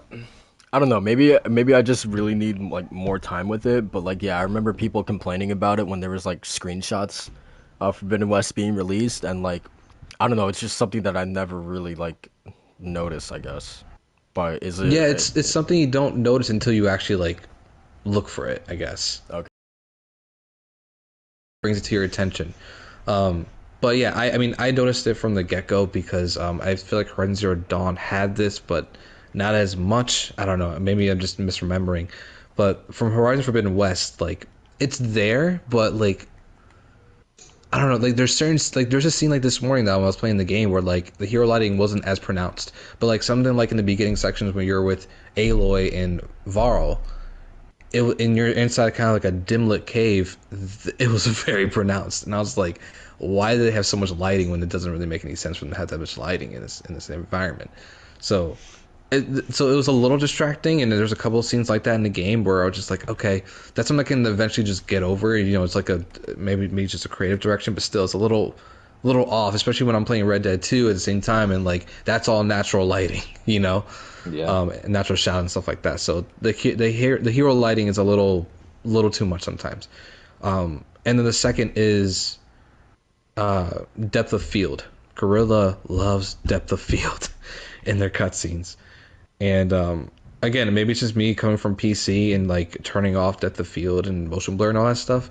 But it's kind of distracting when like certain characters are on screen. So like Aloy and Varl talking to each other, but then like the camera wants to focus more on Aloy in the next scene that cuts away. So Varl immediately gets blurred out, and it's a little jarring sometimes. Um, and it happens in a lot of cutscenes in this game where they're just you have two characters talking and the entire background is just completely blurred out because they want to focus on those two characters alone. But sometimes I kind of want to look in the distance to see what someone's doing, you know. So, but it's all blurred out, so it's a little off-putting sometimes. But those are like personal issues for me. So I don't know if like obviously it's not gonna affect everybody, and it could be just a creative choice on Gorilla's part. But yeah, those are the things I'm immediately noticing when like I'm watching cutscenes in the game. Okay. I didn't. I haven't. Maybe if I keep once I keep playing, I'll notice them more now. Now you mentioned. I mean, I'll keep an eye looking on. Maybe there's something else that I get a gripe with. So far, nothing. So far, I'm having a blast. I think I beat the first section, tutorial area essentially. Teach you all the crafting and combat and all that. Uh, man, this is a beautiful game. This is Horizon Zero Dawn. It had this thing where every area had its own kind of visual appeal to it. First one being very, cold, of course, but very bleak and not much going on. Then you went to the desert; it was lot more vibrant, a lot more colorful. This one is just from the top, from the beginning. Once you drop in with Aloy, it's just so lush and beautiful, and the greens are very green. The water face. Let me tell you, man, I've seen some water in my time. That water looks good. Yeah, the water looks insane in the game. Yeah. The water looks insane. Aloy looks great. The design, I love how. I think the armor she has on is the most powerful armor of the first game, but it's like beaten up, and it's worn down, and you see how she's really gone a long way in terms of looking what she's looking for, and how she really lost all of her inventory, all of her gadgets, all of this, and it's a really nice way that they set up the tutorial and how she's teaching Varl oh, this is the focus, this is how you use it. I liked it how they tied it into basically making it a tutorial. The combat feels like it has weight to it, a lot more weight to it. Even the simple slashes feel like they have more weight to them.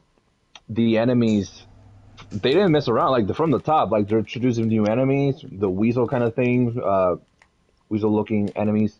The Silver Fang, imposing as heck. That thing is a force to be reckoned with. I That was my big thing. How intense and how real are these machines gonna feel? And that felt like I was in danger. Yeah, I was in danger. Had a lot of fun. I love the traps, the inventory, the crafting. I like how there's more. I saw that there's more options for you to pick on the skill section. I haven't really gotten to that part where you start investing into skills. There's like five. There's five little columns where you can invest. I think in when I saw the pause menu. Overall, it's there's so much more from the get go. There's so much more going on, and I really appreciate that. And the only I get not gripe. One thing I noticed that it was, I guess, the only glitch kind of, or just a little thing going on was Aloy's hair has a mind of its own, and in cutscenes and in combat, and that hair is just, when you watch anime and they mess up the physics and like just boobs and whatnot, it's like they it's like have like a mind of its own. Hey That's yo, Aloy's hair. hey That's yo, it. what the hell is Hey going yo, on with this we've podcast seen today, It anime. man? it is kind of bouncy. I'll just say It is that. kind of God bouncy, damn. It's maybe it's Loria. I don't know. Or maybe it's um, Maybelline, whatever it's the term maybe is. maybe it's Gloria. What you saying? L'Oreal, yeah, I think that's one to change Oh, it down there. L'Oreal. I thought you said Gloria. I'm like, who's Gloria? Oh, but yeah, man. That's been the only thing I've noticed. Like, oh yeah, that's funny. But it's funny. It's not even like I'm getting put out of the game. I'm not. I'm still immersed. I'm still having a great time. The story. Let me tell you, man. From the start, boom, far seeing it. It's Start really talking good. about machines, Gaia. They start talking all that. I'm like, oh yeah, give me all of it. Give me all the sci-fi. We were building a ship. Oh, sci-fi and just ancient technology and tribals and Aloy's mission and oh man, listening to Lance Reddick just narrate the recap of the first game. That was a treat. That dude he has a voice. He has a voice. Yeah, no, the story is really good. Yeah. Story, man. I'm excited to dive more into it. I'll have more on it next week for sure. When I put in more hours, but yeah, man. What about you, Solo? What do you think about your first hour and a half? How are you feeling? I really love the setup for the story so far. I think it's a really interesting sort of, God, I'm getting my ass handed to me right now. Um I Pause. like the premise of okay, let me actually pause this. The sort of idea of the terraforming system. Like we know that Gaia herself, she had to essentially self-destruct herself in order to prevent Hades from being brought back online or whatever. Right. So yeah, she essentially blew herself up, and that's why Gaia Prime in the first game is this giant ass fucking crater.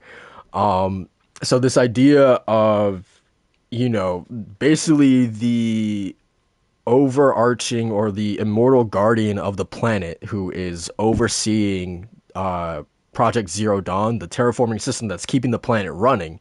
What happens if you take that immortal guardian away, right? Naturally, the terraforming system is going to deteriorate because you no longer have Gaia overseeing it, right?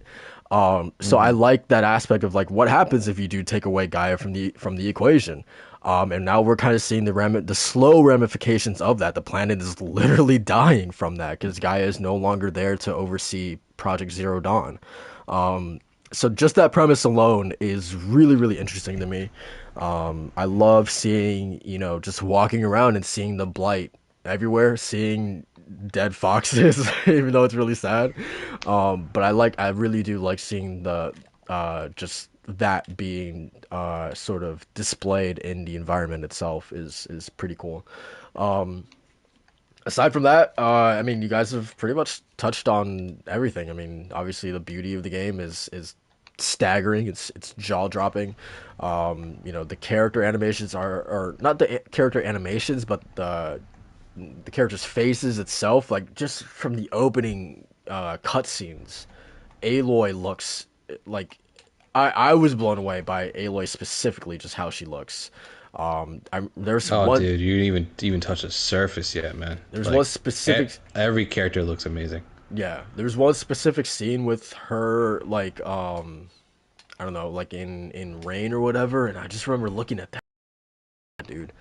So yeah, that obviously like Gorilla just like flexing their muscles with that.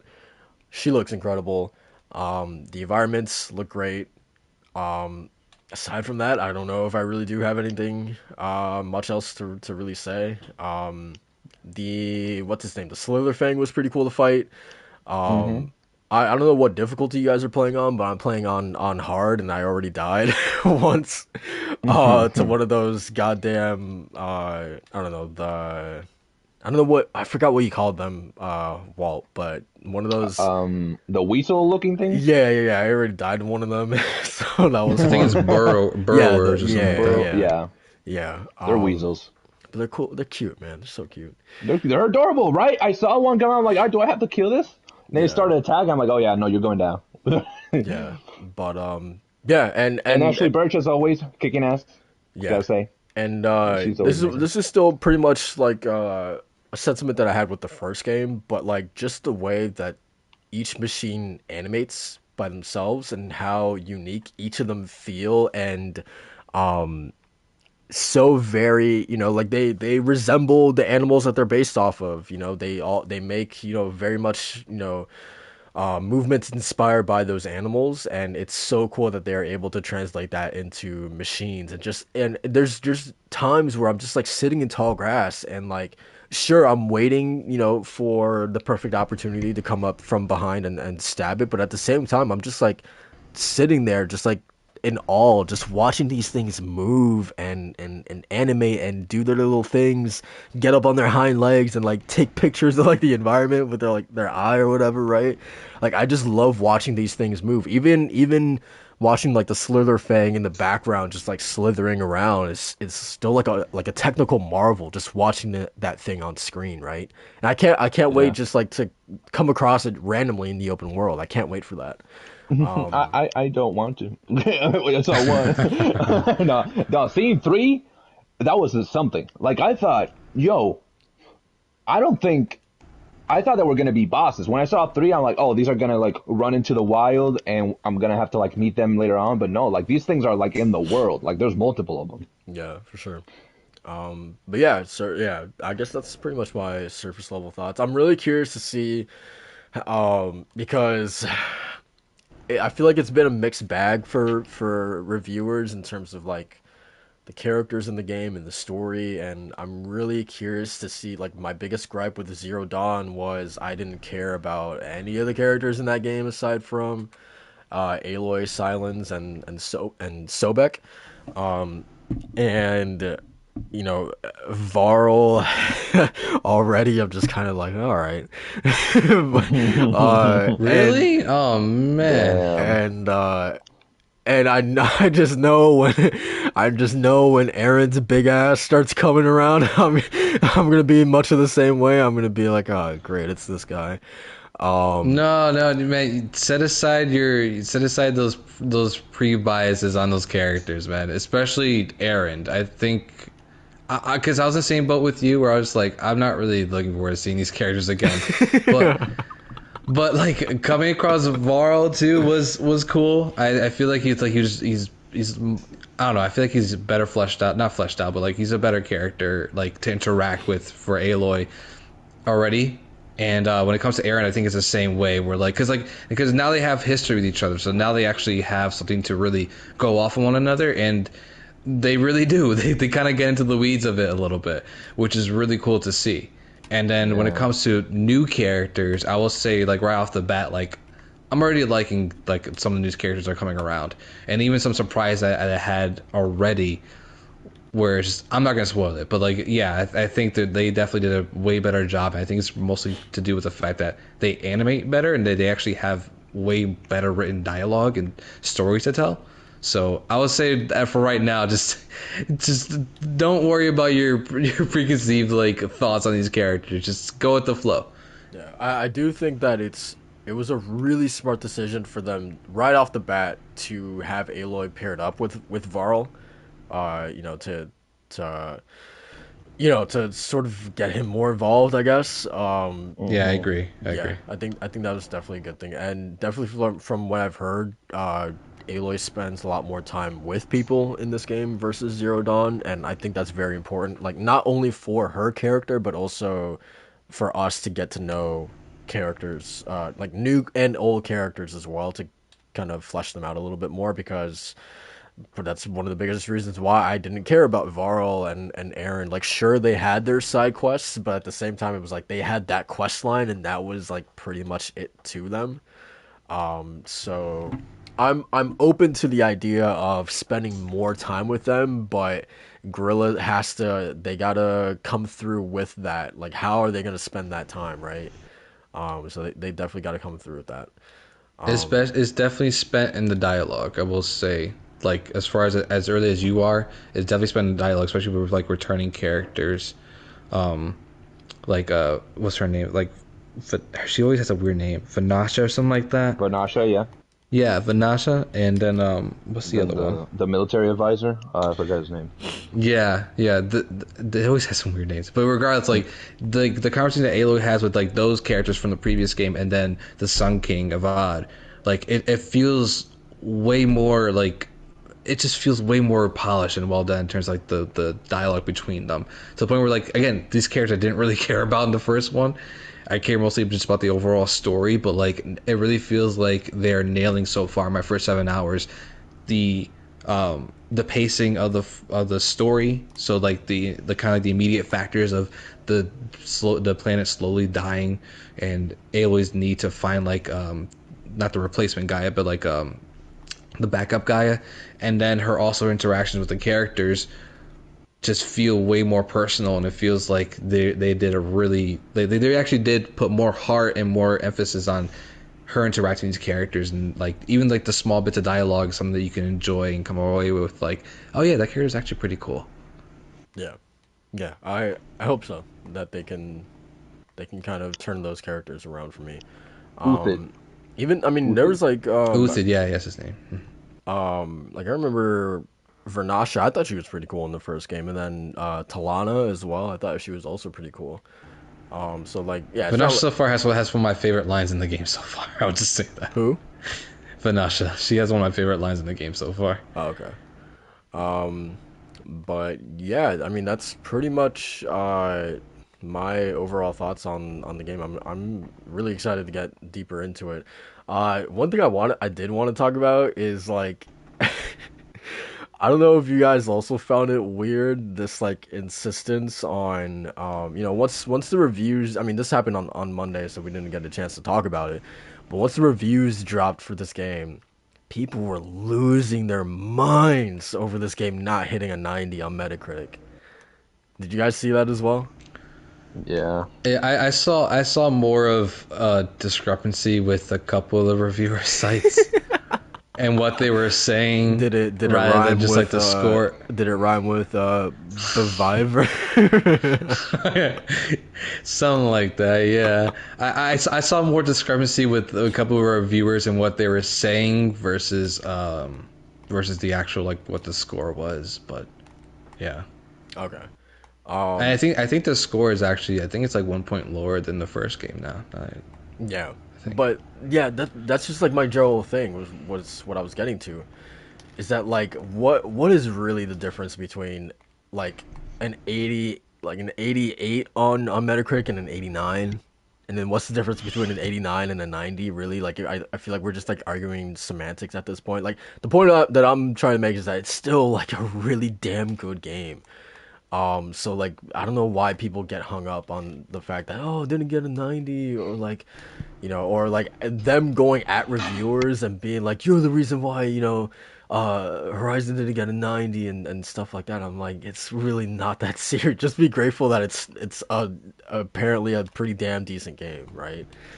Um Yeah, I think it's because like the number. This is why number scores are stupid, because the numbers don't make sense for what reviewers are saying. I guess maybe I don't know, and because what a lot of reviewers were saying was that this game is a lot better than the first one. There's a lot of improvements, but yeah, it's the same score as the first one, or it's a little lower than the first one. So how does that make like? I think people are just trying to make sense of numbers, and when it comes to review scores they never make any sense, so I don't know why we're putting That's so much emphasis on it. that's sort of the problem that kind of funny ran into. I don't know if you guys watched their review, but they gave it a goddamn 5 out of 5, and then they proceeded to spend the entirety of that review like nitpicking and I don't want to say shitting on the game, but like literally nitpicking the most like dumb aspects of the game, going on for like 10 minutes specifically talking about like the fast travel system in the game and like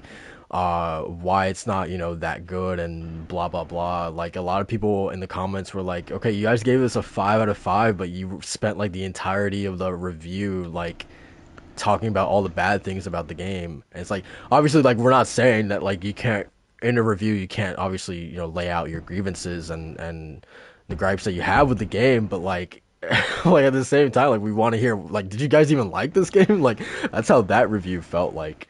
Yeah, and also So to go off of that too, what you're saying about kind of funny, like honestly one of my most hated phrases when it comes to any reviews or anything is it doesn't mean it's perfect. yeah, yeah. I know, yeah. It's not perfect, but it's great. I'm like, that's so demeaning, dude. And I think it just sets a bad precedent. Like, we're expecting perfection out of this, out of an open world game. Like, really? Yeah, or the notion that there's no perfect game, and that's clearly subjective to the person. I'm sure there's some people who think that, for me, I think Resident Evil 2 Remake is a goddamn perfect game. Like I'm sure other people have, perfect games to them as well, right? 100%, yeah, yeah. Yeah, So 5 out of 5s, 10s out of 10s. I don't think those should be in the hundreds. Those are very rare in between. And in general, when you're reviewing a game, I don't think a listen to this, perfect score, not perfect game, a perfect score should not be given out lightly. It's something that should be, because then you're just doing, it's like anime. People already, oh man, this anime is 10 out of 10. Oh man, dude, what's a 10? It's lost meaning at that point. Like people didn't think a 7 out of 10 is a bad score with video games. If you're gonna give a 7 out of 10, that's already categorized. It's like the IGN review system. If they say a 7, oh no, that's a terrible game. And people, why do people think that? Like It's 7, because it aligns with, like kind of like regular grading, like seven's like a C, so that means like you did okay. but that's absurd. I For don't know. me, Yeah. like it should be. I always see it where 5. That's like okay.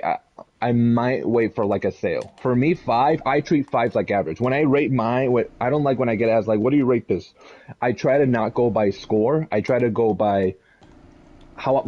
That's why I love the completionist and how he rates games, because he goes by, should you play it, complete it, finish it? Like, where do you fall within that? And that's why I rate games. I rate games depending on how replayable they are, on whether it compels me to finish it or not. If a game gets me yawning 3 hours in, like in review purposes, that's like a 5 already. A game that makes me yawn that much, or just gets me bored, or like a No Man's Sky at launch, that was like a 4 out of 10 when it came out, when it man, first I'm released not for gonna me. lie, Forbidden West had me yawning a little bit in the beginning with the tutorial stuff. Yeah, because it's a slow beginning. Yeah, Yep, Yeah, it's yeah, it's a absolutely slow slow burner. sure. beginning. So But if I if I again, if I went off that basis alone, I think there'd be a lot of games that I would be not But that's the playing. thing. It's all context based, and it's all depending on the game. Because treating Horizon Forbidden West, we know it's an open world game. It's a large narrative. We know what we're getting ourselves into. We can't really treat every game. Ollie Ollie World, you cannot rate the same way that Horizon Forbidden West you would rate it. You can't rate those the same way. Very completely different games. You can't rate Sifu the same way you would rate Hollow Knight. Like, these are just vastly different games. It Yeah, really. yeah, I know. If I were to say like, yeah, the opening for Sifu was way better than Horizon Forbidden West, like Yeah, that's like, a what do you really mean? bad comparison. Like, That's a like, really bad comparison. if someone tells me that, I need an explanation. What do you mean? Like it's people just don't want. They just want. I get it. Quick concise reviews, and we need that. We need something quick and efficient, and something that gets the point across quickly. Not these just 5 out of 5. However, you know. I mean, Yeah, yeah, I usually go to, people like SkillUp or Hmm. ACG to, for my reviews. Right. With SkillUp, yeah. man, Same. I feel like he's just like the best in the biz, man, in with reviews. I mean, I think his for Forbidden West was, I don't know, like some like 30 minutes or something along those lines, and it's just very clear of like, here's the stuff, that I really enjoyed about this game. Goes into depth with the combat and story and the open world design and things like that. And here's very clearly the stuff that, didn't work for me, right? And it goes into depth as to why.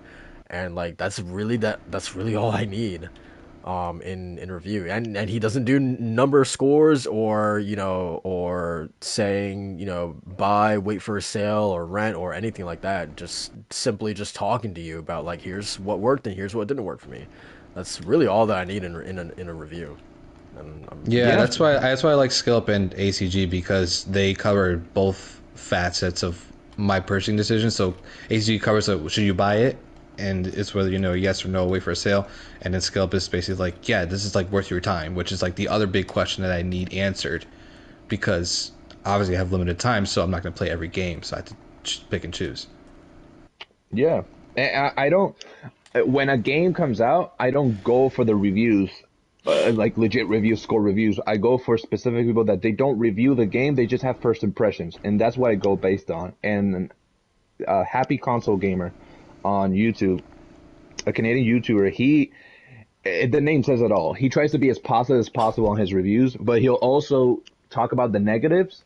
I think I know who you're talking about too. Yeah, I like his Yeah, videos. he's very old school. He loves JRPGs. He loves his retro, his bullet hell games. Like he's very old school, 90s anime. He's an artist. He went to film school, so he knows on the creative aspects of the game, and he goes very much into narrative structure and how the game plays out and mechanic and the loop the game tries to get you into.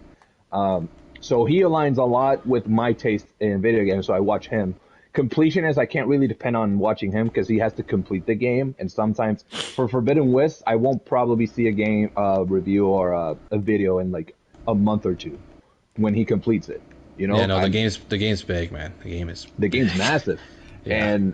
and to be honest, I go for like podcasts that discuss them instead of a review video.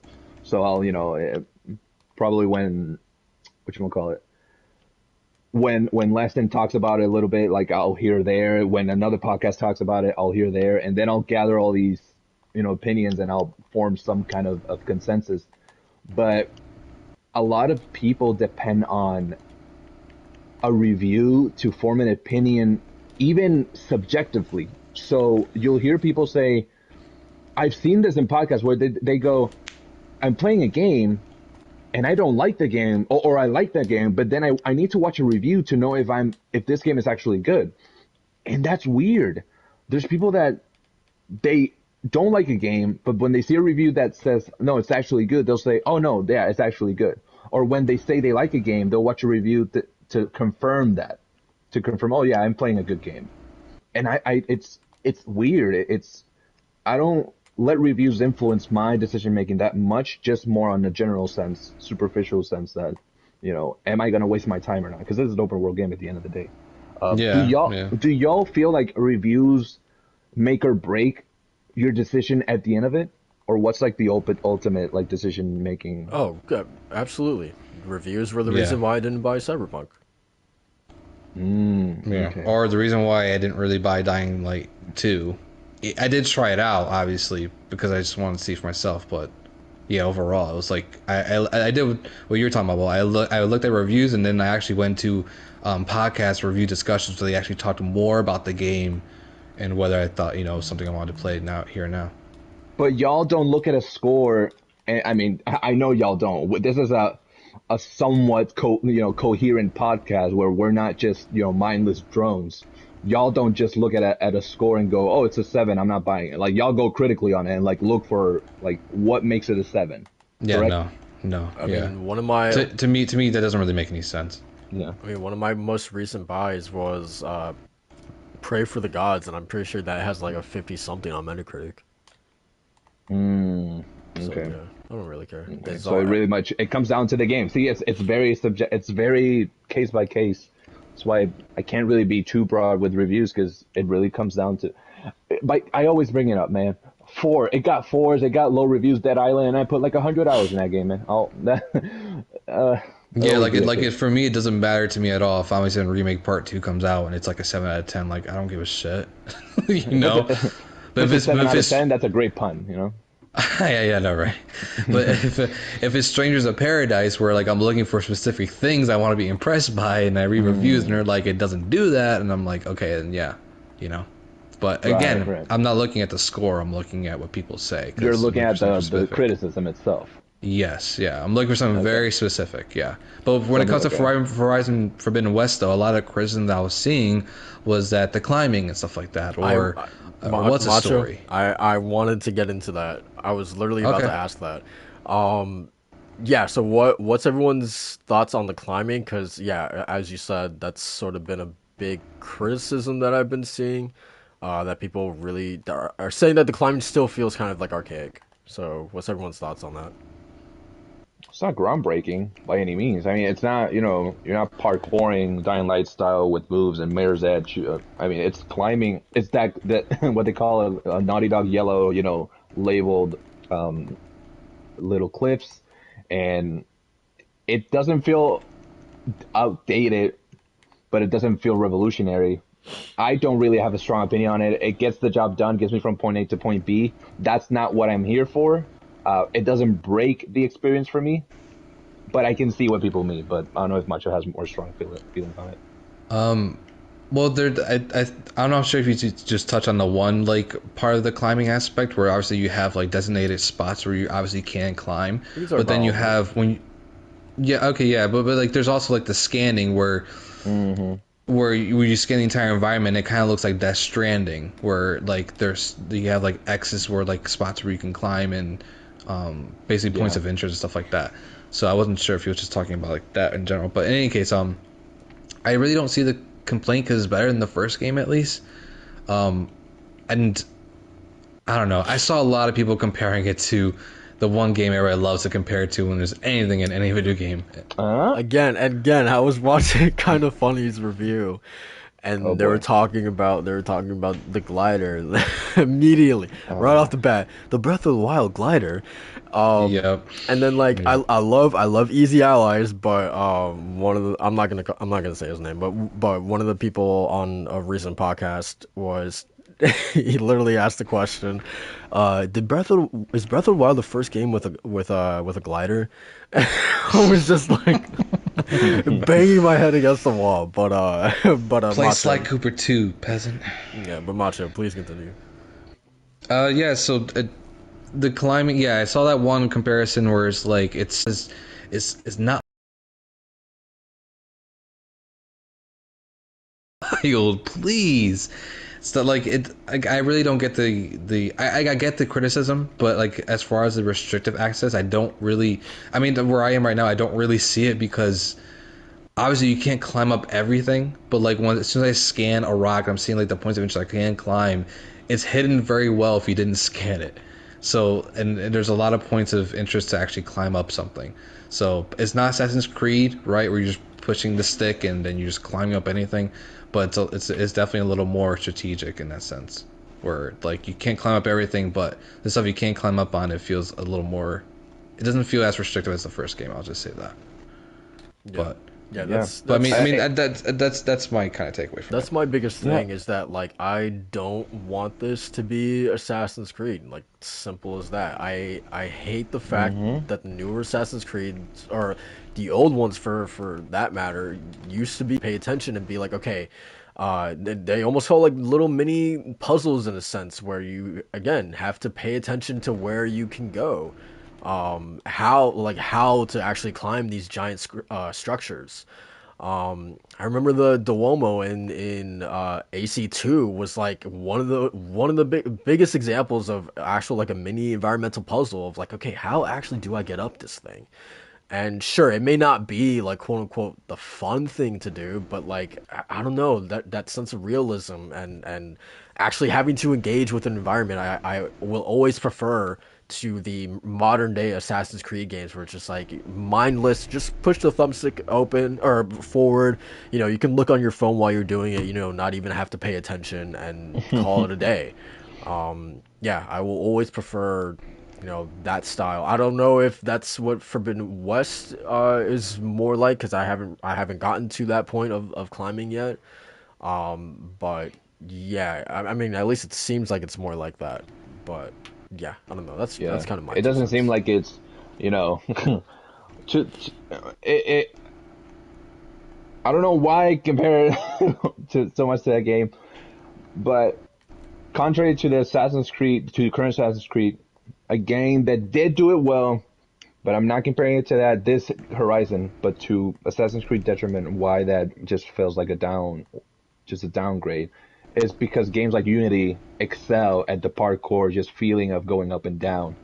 Um, Games like Breath of the Wild have a climbing that is appropriate for that kind of open world, where anything can be climbed, but there's a stamina bar, there's rain, there's thunder, there's things in the environment happening where it makes that climbing mechanic all that more engaging.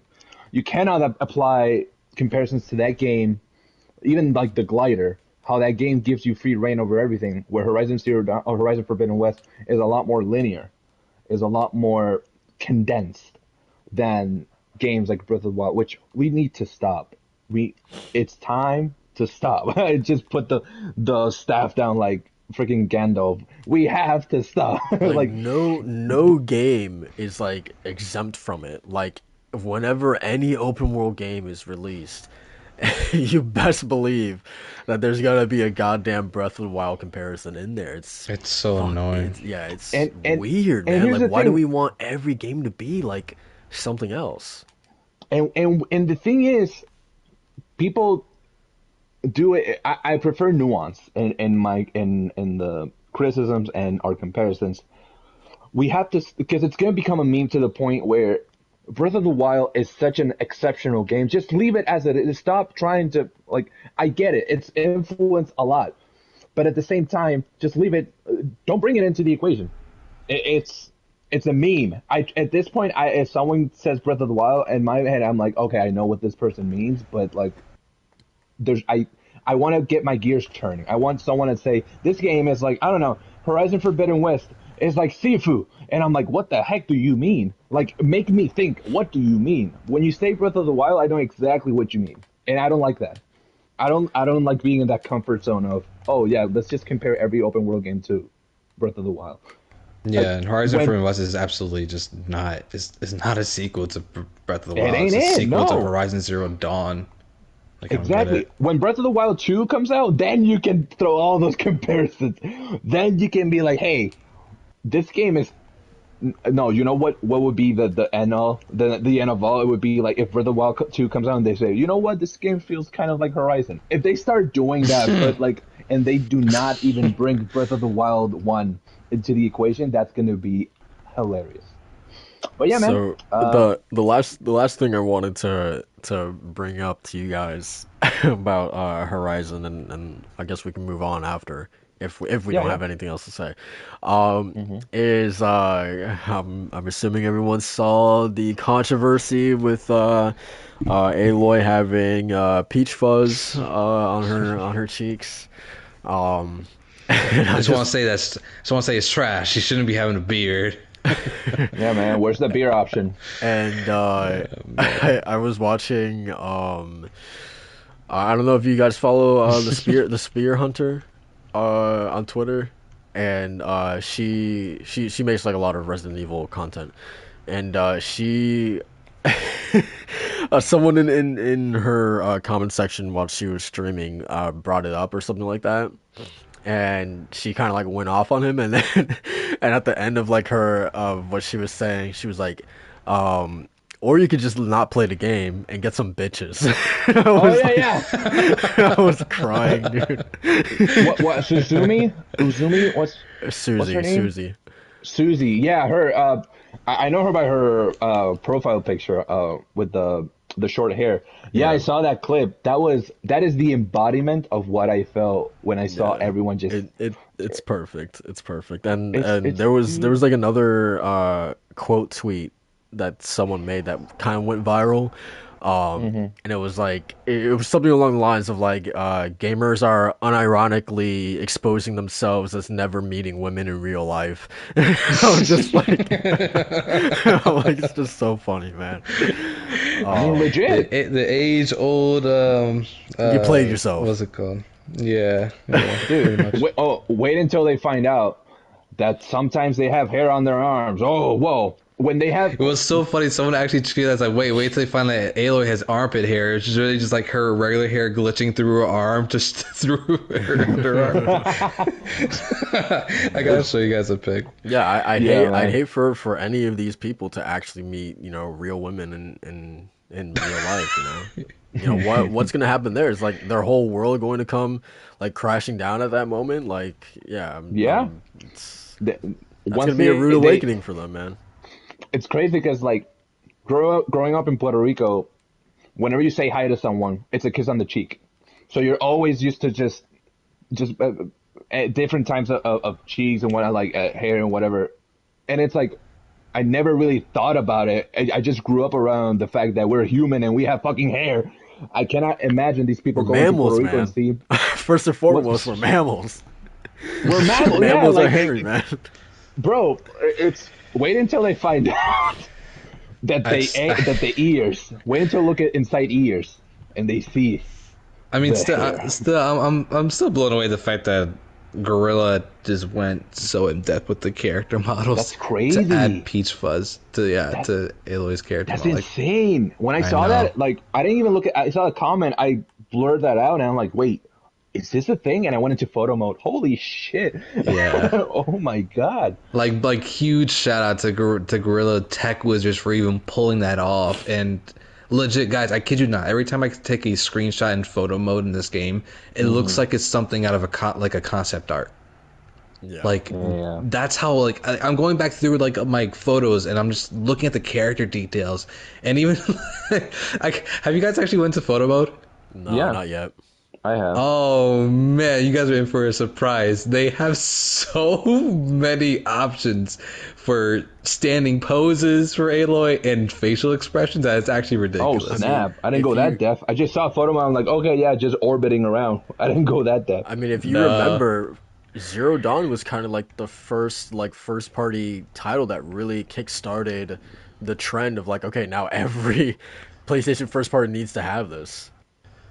And they go above and beyond in Forbidden West, man. Like I thought like Spider-Man at least would have like the best photo mode, or Miles Morales, but nah, man. Horizon Forbidden West beats everything because there's so many facial expressions for Aloy on top of poses for her in the game. Like it's actually ridiculous how many like they actually created, but it's Yeah. so fun. But they don't That's how I have felt JoJo about poses. that's how I felt about Rift Apart. Rift Apart's photo mode was so Oh fun to yeah, mess yeah, around with. yeah.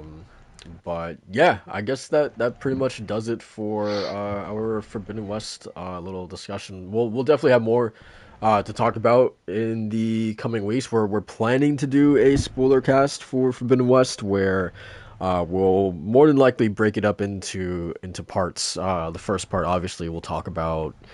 We're hoping the first half of the main campaign, and then the subsequent part will be from that point to the end of the game. And I guess just whatever else we want to talk about. But yeah, we'll definitely have more on Forbidden West in the coming weeks. I still have one more thing though, so Okay. yeah. It's not a spoiler because Oh, Herman Hulse so seemed so to so anyway, so yeah. So I let's got move on to so DualShock and Sense viewers, are you ready for a barbecue? Because I got smoke with these dudes right here. they were clowning me last week. Aloy jumped back. That doesn't say anything. And then Walt over here is like, because Kirby eats this, that means I could turn into that. Come on, Macho. Y'all, I've been waiting all week for this shit, man. You guys are just finished right now. Y'all making fun of me about flying and not being in this game. But thank you, Herb and Host, for actually tweeting that out, that Aloy can fly in the back of a pterodactyl. I much appreciate it, because now I get to rub in these faces, these screwy nuts here. Whoa. God damn. Pause.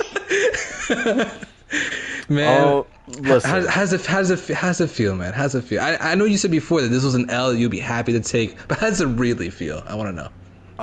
Listen. Yeah, so how's it feel? I'll be the judge of how you know the flying, how much of an extent there is to it, you know. So that remains to be seen. If it's just a quick little, you know, thing, and then the bird drops you off, or if this is really a thing that I can take and fly anywhere I want. Well, you know, we'll find out. So this is a to be continued reception of the L, you know. So Can I ask you one question about this though? what? Are you looking behind you when you backpedal? Oh, No, man. sir. I'm very. My feet work pretty good, man. So I can do that no problem. Man. I can do this all day, man. I can do it all day. All right, Captain Okay, America. Captain America. But yeah, that's all I Yeah, wanted. to say. yeah. I can do this all day. Yeah, yeah. Yeah. But no. In all honesty, it's still. I was. I think Jeff Keighley was the first one who posted like a screenshot of it, and Yeah. I was genuinely shocked, man. That's so cool that they did that. So yeah, I'm Did you happy. just see a screenshot or the actual video? I mean, I saw like a 10-second clip that she like ziplined onto it, but like, Yeah. again, I haven't Yeah. seen, and I honestly don't want it to be like spoiled for me or anything like that. I don't know the extent of it, like, you know, how much you can actually do with it. If it is going to be like a real mount that you can just fly anywhere with, or if it's just something that's like a couple seconds and then it drops you off, you know. Yeah, because honestly, that's what I was thinking of. Like, when I was listening to our podcast, I was legit thinking, like, okay, maybe they don't have flying, but they have what you're talking about, and they have that grapple hook, obviously. So maybe we'll be able to like grapple hook onto like an enemy and fight it in the air or something. Like that's what I was thinking, that they would have that instead of flying. But yeah, I was genuinely surprised too when I saw that. Yeah, for sure. Yeah. Even, I mean, verticality, man. Yeah, Yeah, I was very happy too because it proved I was right in my foreshadowing. But continue. But yeah, good on them for sure. That's pretty awesome. Yeah, man. I'm gonna revise your story, by the way. So just gonna let you know. All right. Anyway, we can move on to you know, some of the closing topics. So defeated. Some of the closing topics, man. I don't know how in depth you guys want to get into it, but should we kind of mention the whole fiasco with the Nintendo eShop? I feel like we should, yeah, just at least talk about it, since we at least I know I gave Sony mad shit for it, so Okay. it'll feel weird not kind of giving you that due diligence to Nintendo that they deserve right now. Yeah. Same energy. So yeah, I mean, go ahead. I mean, all right. So in case anyone doesn't know, I mean, Macho, do you have like a? Can you pull up the tweet that Nintendo just dropped out, or dropped kind of like proudly, like, hey, just to let you guys know. Can you get Yeah, that? I got you. All right, cool. So yeah, I don't know. Walt, do you know when this was announced? I believe this was early this week. When it was, I think it was on Twitter that I saw that Nintendo. At first, I saw just people taking screenshots of the section that emphasized the closing of this, and I believe I saw a Q&A where it was just people dissecting the news, and essentially, I think this is going to be. Is it during the summer, Macho? When's it going to happen? I got you. Yeah. So currently on Twitter with 9,500 retweets, Mm-hmm. nearly 18,000 quote tweets, and 43,000 likes. I quote, as of late March 2023, it will no longer be possible to make Nintendo eShop purchase for the Wii U and Nintendo 3DS family of systems. And I thank you for supporting the weird phrase. Additionally, you may also look back on your time with them via various play statistics. And then Gene Parker's right under that saying, oh, come on, guys. And then Skilp right under that saying, why are you like this? Yeah, yeah. Yeah, basically just kind of not erasing, but I'll use that just as a dramatic term. They're erasing the Wii U and 3DS eShop purchases. The So the yay. 3DS one is surprising to me. The Wii U, I'm kind of like, oh, okay, not that it's Yeah, that makes more understandable, sense. but Yeah. it's like, all right, Wii U, come on, 12 million or 13 million people. I mean, the goddamn what? I think the Vita almost outsold it, or like, come on. They caught some flack for this too. So yeah, well, how do you guys feel I about think it this? sucks as well. I'm gonna keep the same energy. I mean, I don't like it when the first of all, the biggest gripe I have is the fact that there's games in these platforms that you cannot get otherwise unless you have a console that runs that game, which is super expensive, or you find a copy that's super expensive because it's being resold. Now, And now, basically, Nintendo is like encouraging people to pirate because of this. that try to defend those that want to play those games later on. A lot of people are saying, "Oh, now y'all want to play it before like y'all even think about it. Now y'all want to play because it's being closed." Okay, clown. Listen, we don't know how long we are on this earth, and sometimes we want fucking options. Closing down a virtual store and where you essentially can get classics in Wii U. Wii U still has one of the best virtual consoles out of the Nintendo systems, and the Nintendo 3DS, which is one of the most convenient handhelds that Nintendo has developed, with just a great amount of classics and even all the Pokemon, like all the Pokemon games are there. Everything like it's stacked. We like to have the option of revisiting these classics without having to pay an arm and a leg for it. Oh no, now y'all fighting for it. Where's that same energy? No, no, we're keeping the same energy. These stores shouldn't have to. If you're gonna close it, this should be something that it to benefit the player, benefit those who want to consume. Give it like a year or give it time. Give it time to where people can actually look for games that they genuinely want to play, get people thinking. Or give us an alternative on the fucking Switch. The Switch is such a fantastic console, handheld and dock mode. You can do both.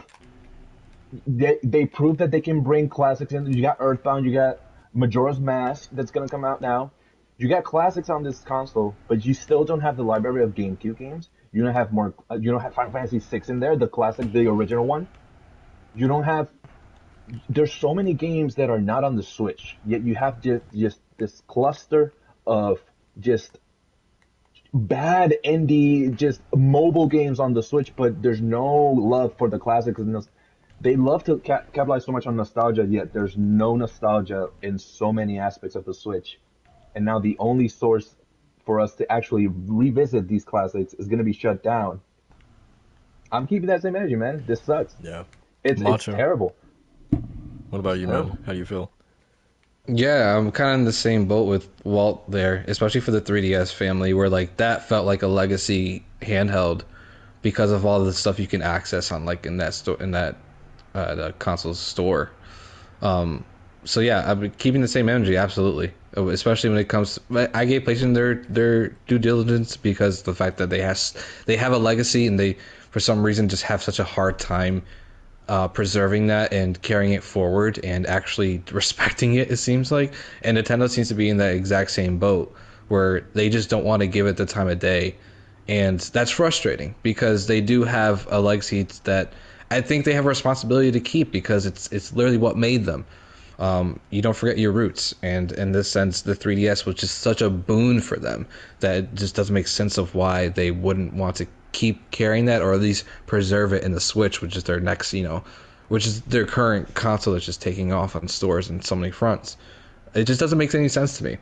Yeah. I feel like it's just like it's such a missed opportunity. Like Walt said, like they are a company that is built on nostalgia right now, and they literally sell on nostalgia. So why aren't they cashing in when it could be just so easy for them just to like actually start the idea of it? You know, like it's such like a no brainer. Like I don't get it.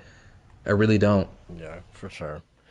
I'm curious to see if they will, if they, kind of like Sony, if they get bullied into, rightfully bullied, to, reverse this decision, or if they're gonna stand pat.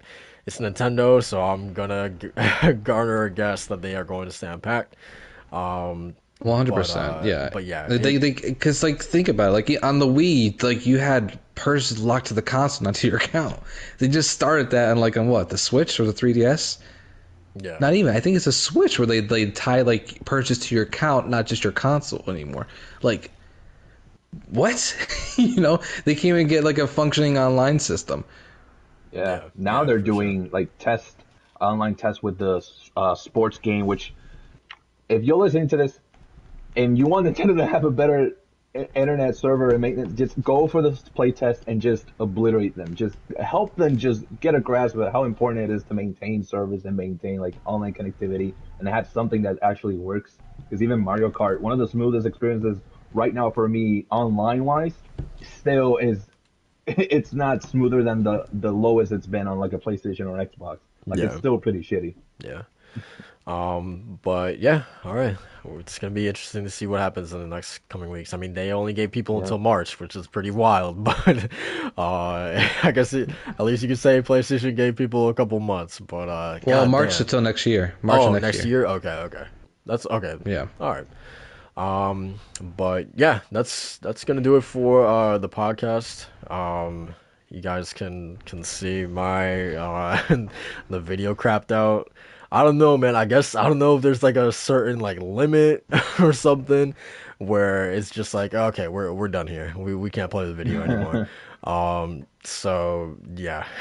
So I guess I don't know how long we went, but yeah. Anyway. So yeah, I want to thank you guys for watching and remind everyone who is watching, whether it's live or after the fact, to please go ahead and like the podcast, share it out, consider subscribing. That would really help us out as we continue the journey to 100 subscribers, man. So yeah, without further ado, let's get started with these outros. Macho, what's going on with you, man? You got anything going on this week? Uncharted movie today, fellas. Yes, Gonna sir. go see that with the lady, and then we're coming back and play more Horizon. I got to the point in the story where I just want to keep continuing, and also I just want to keep doing more side quests and stuff like that. So Nice. it's a matter of just diving deep, deep, deep, deep into that game before the big hitter comes out next week. Yes, Oh sir. God, Yes, sir. that's scary. Um, Woo! Walt, what about you, man? What's going on? I'm counting down, baby. Listen, more Horizon, more Pokemans, more of this goodness, chipping away at the trophies that I can with Sifu. I am committed to becoming a true Sifu.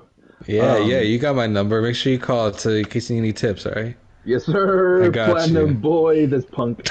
Um, hey, The man. Platinum Punk. Platinum punk, man. But the PP. Now, listen, man. I am gonna be all week preparing these That's knuckles bad. and these hands, for it is going to be a painful weekend next week. Whoa, Man, we're gonna whoa, get into that ring of death. Woo! Man, I'm whoa, excited. I wow. am. I am. Miyazaki just got you, huh? He just got you, Bro, but Miyazaki can say, "Hey, yo, man, we're releasing paint. he's Watch paint dry," and I'm he's your gonna watch doctor. that paint dry. He, I'm a, he's your doctor. He's to make he's, you cough. he's making me cough blood, man. Hey, yo, this has definitely been like the horniest podcast we've done yet, man. This is That's what crazy. happens when you got Baloy, man. And the peach fuzz just makes me feel something. Hey, That's yo, what it man. is. That's what's in Hey, the you air guys tonight, find it, man. man? God damn. Woo! What about you, Mike? What about you, Soul? What about you, Soul? Yeah, definitely more Horizon and Dying Light. Uh, I'm just man, dude. Like for all the time last year that I was like in a gaming funk, it just feels so. Oh fuck.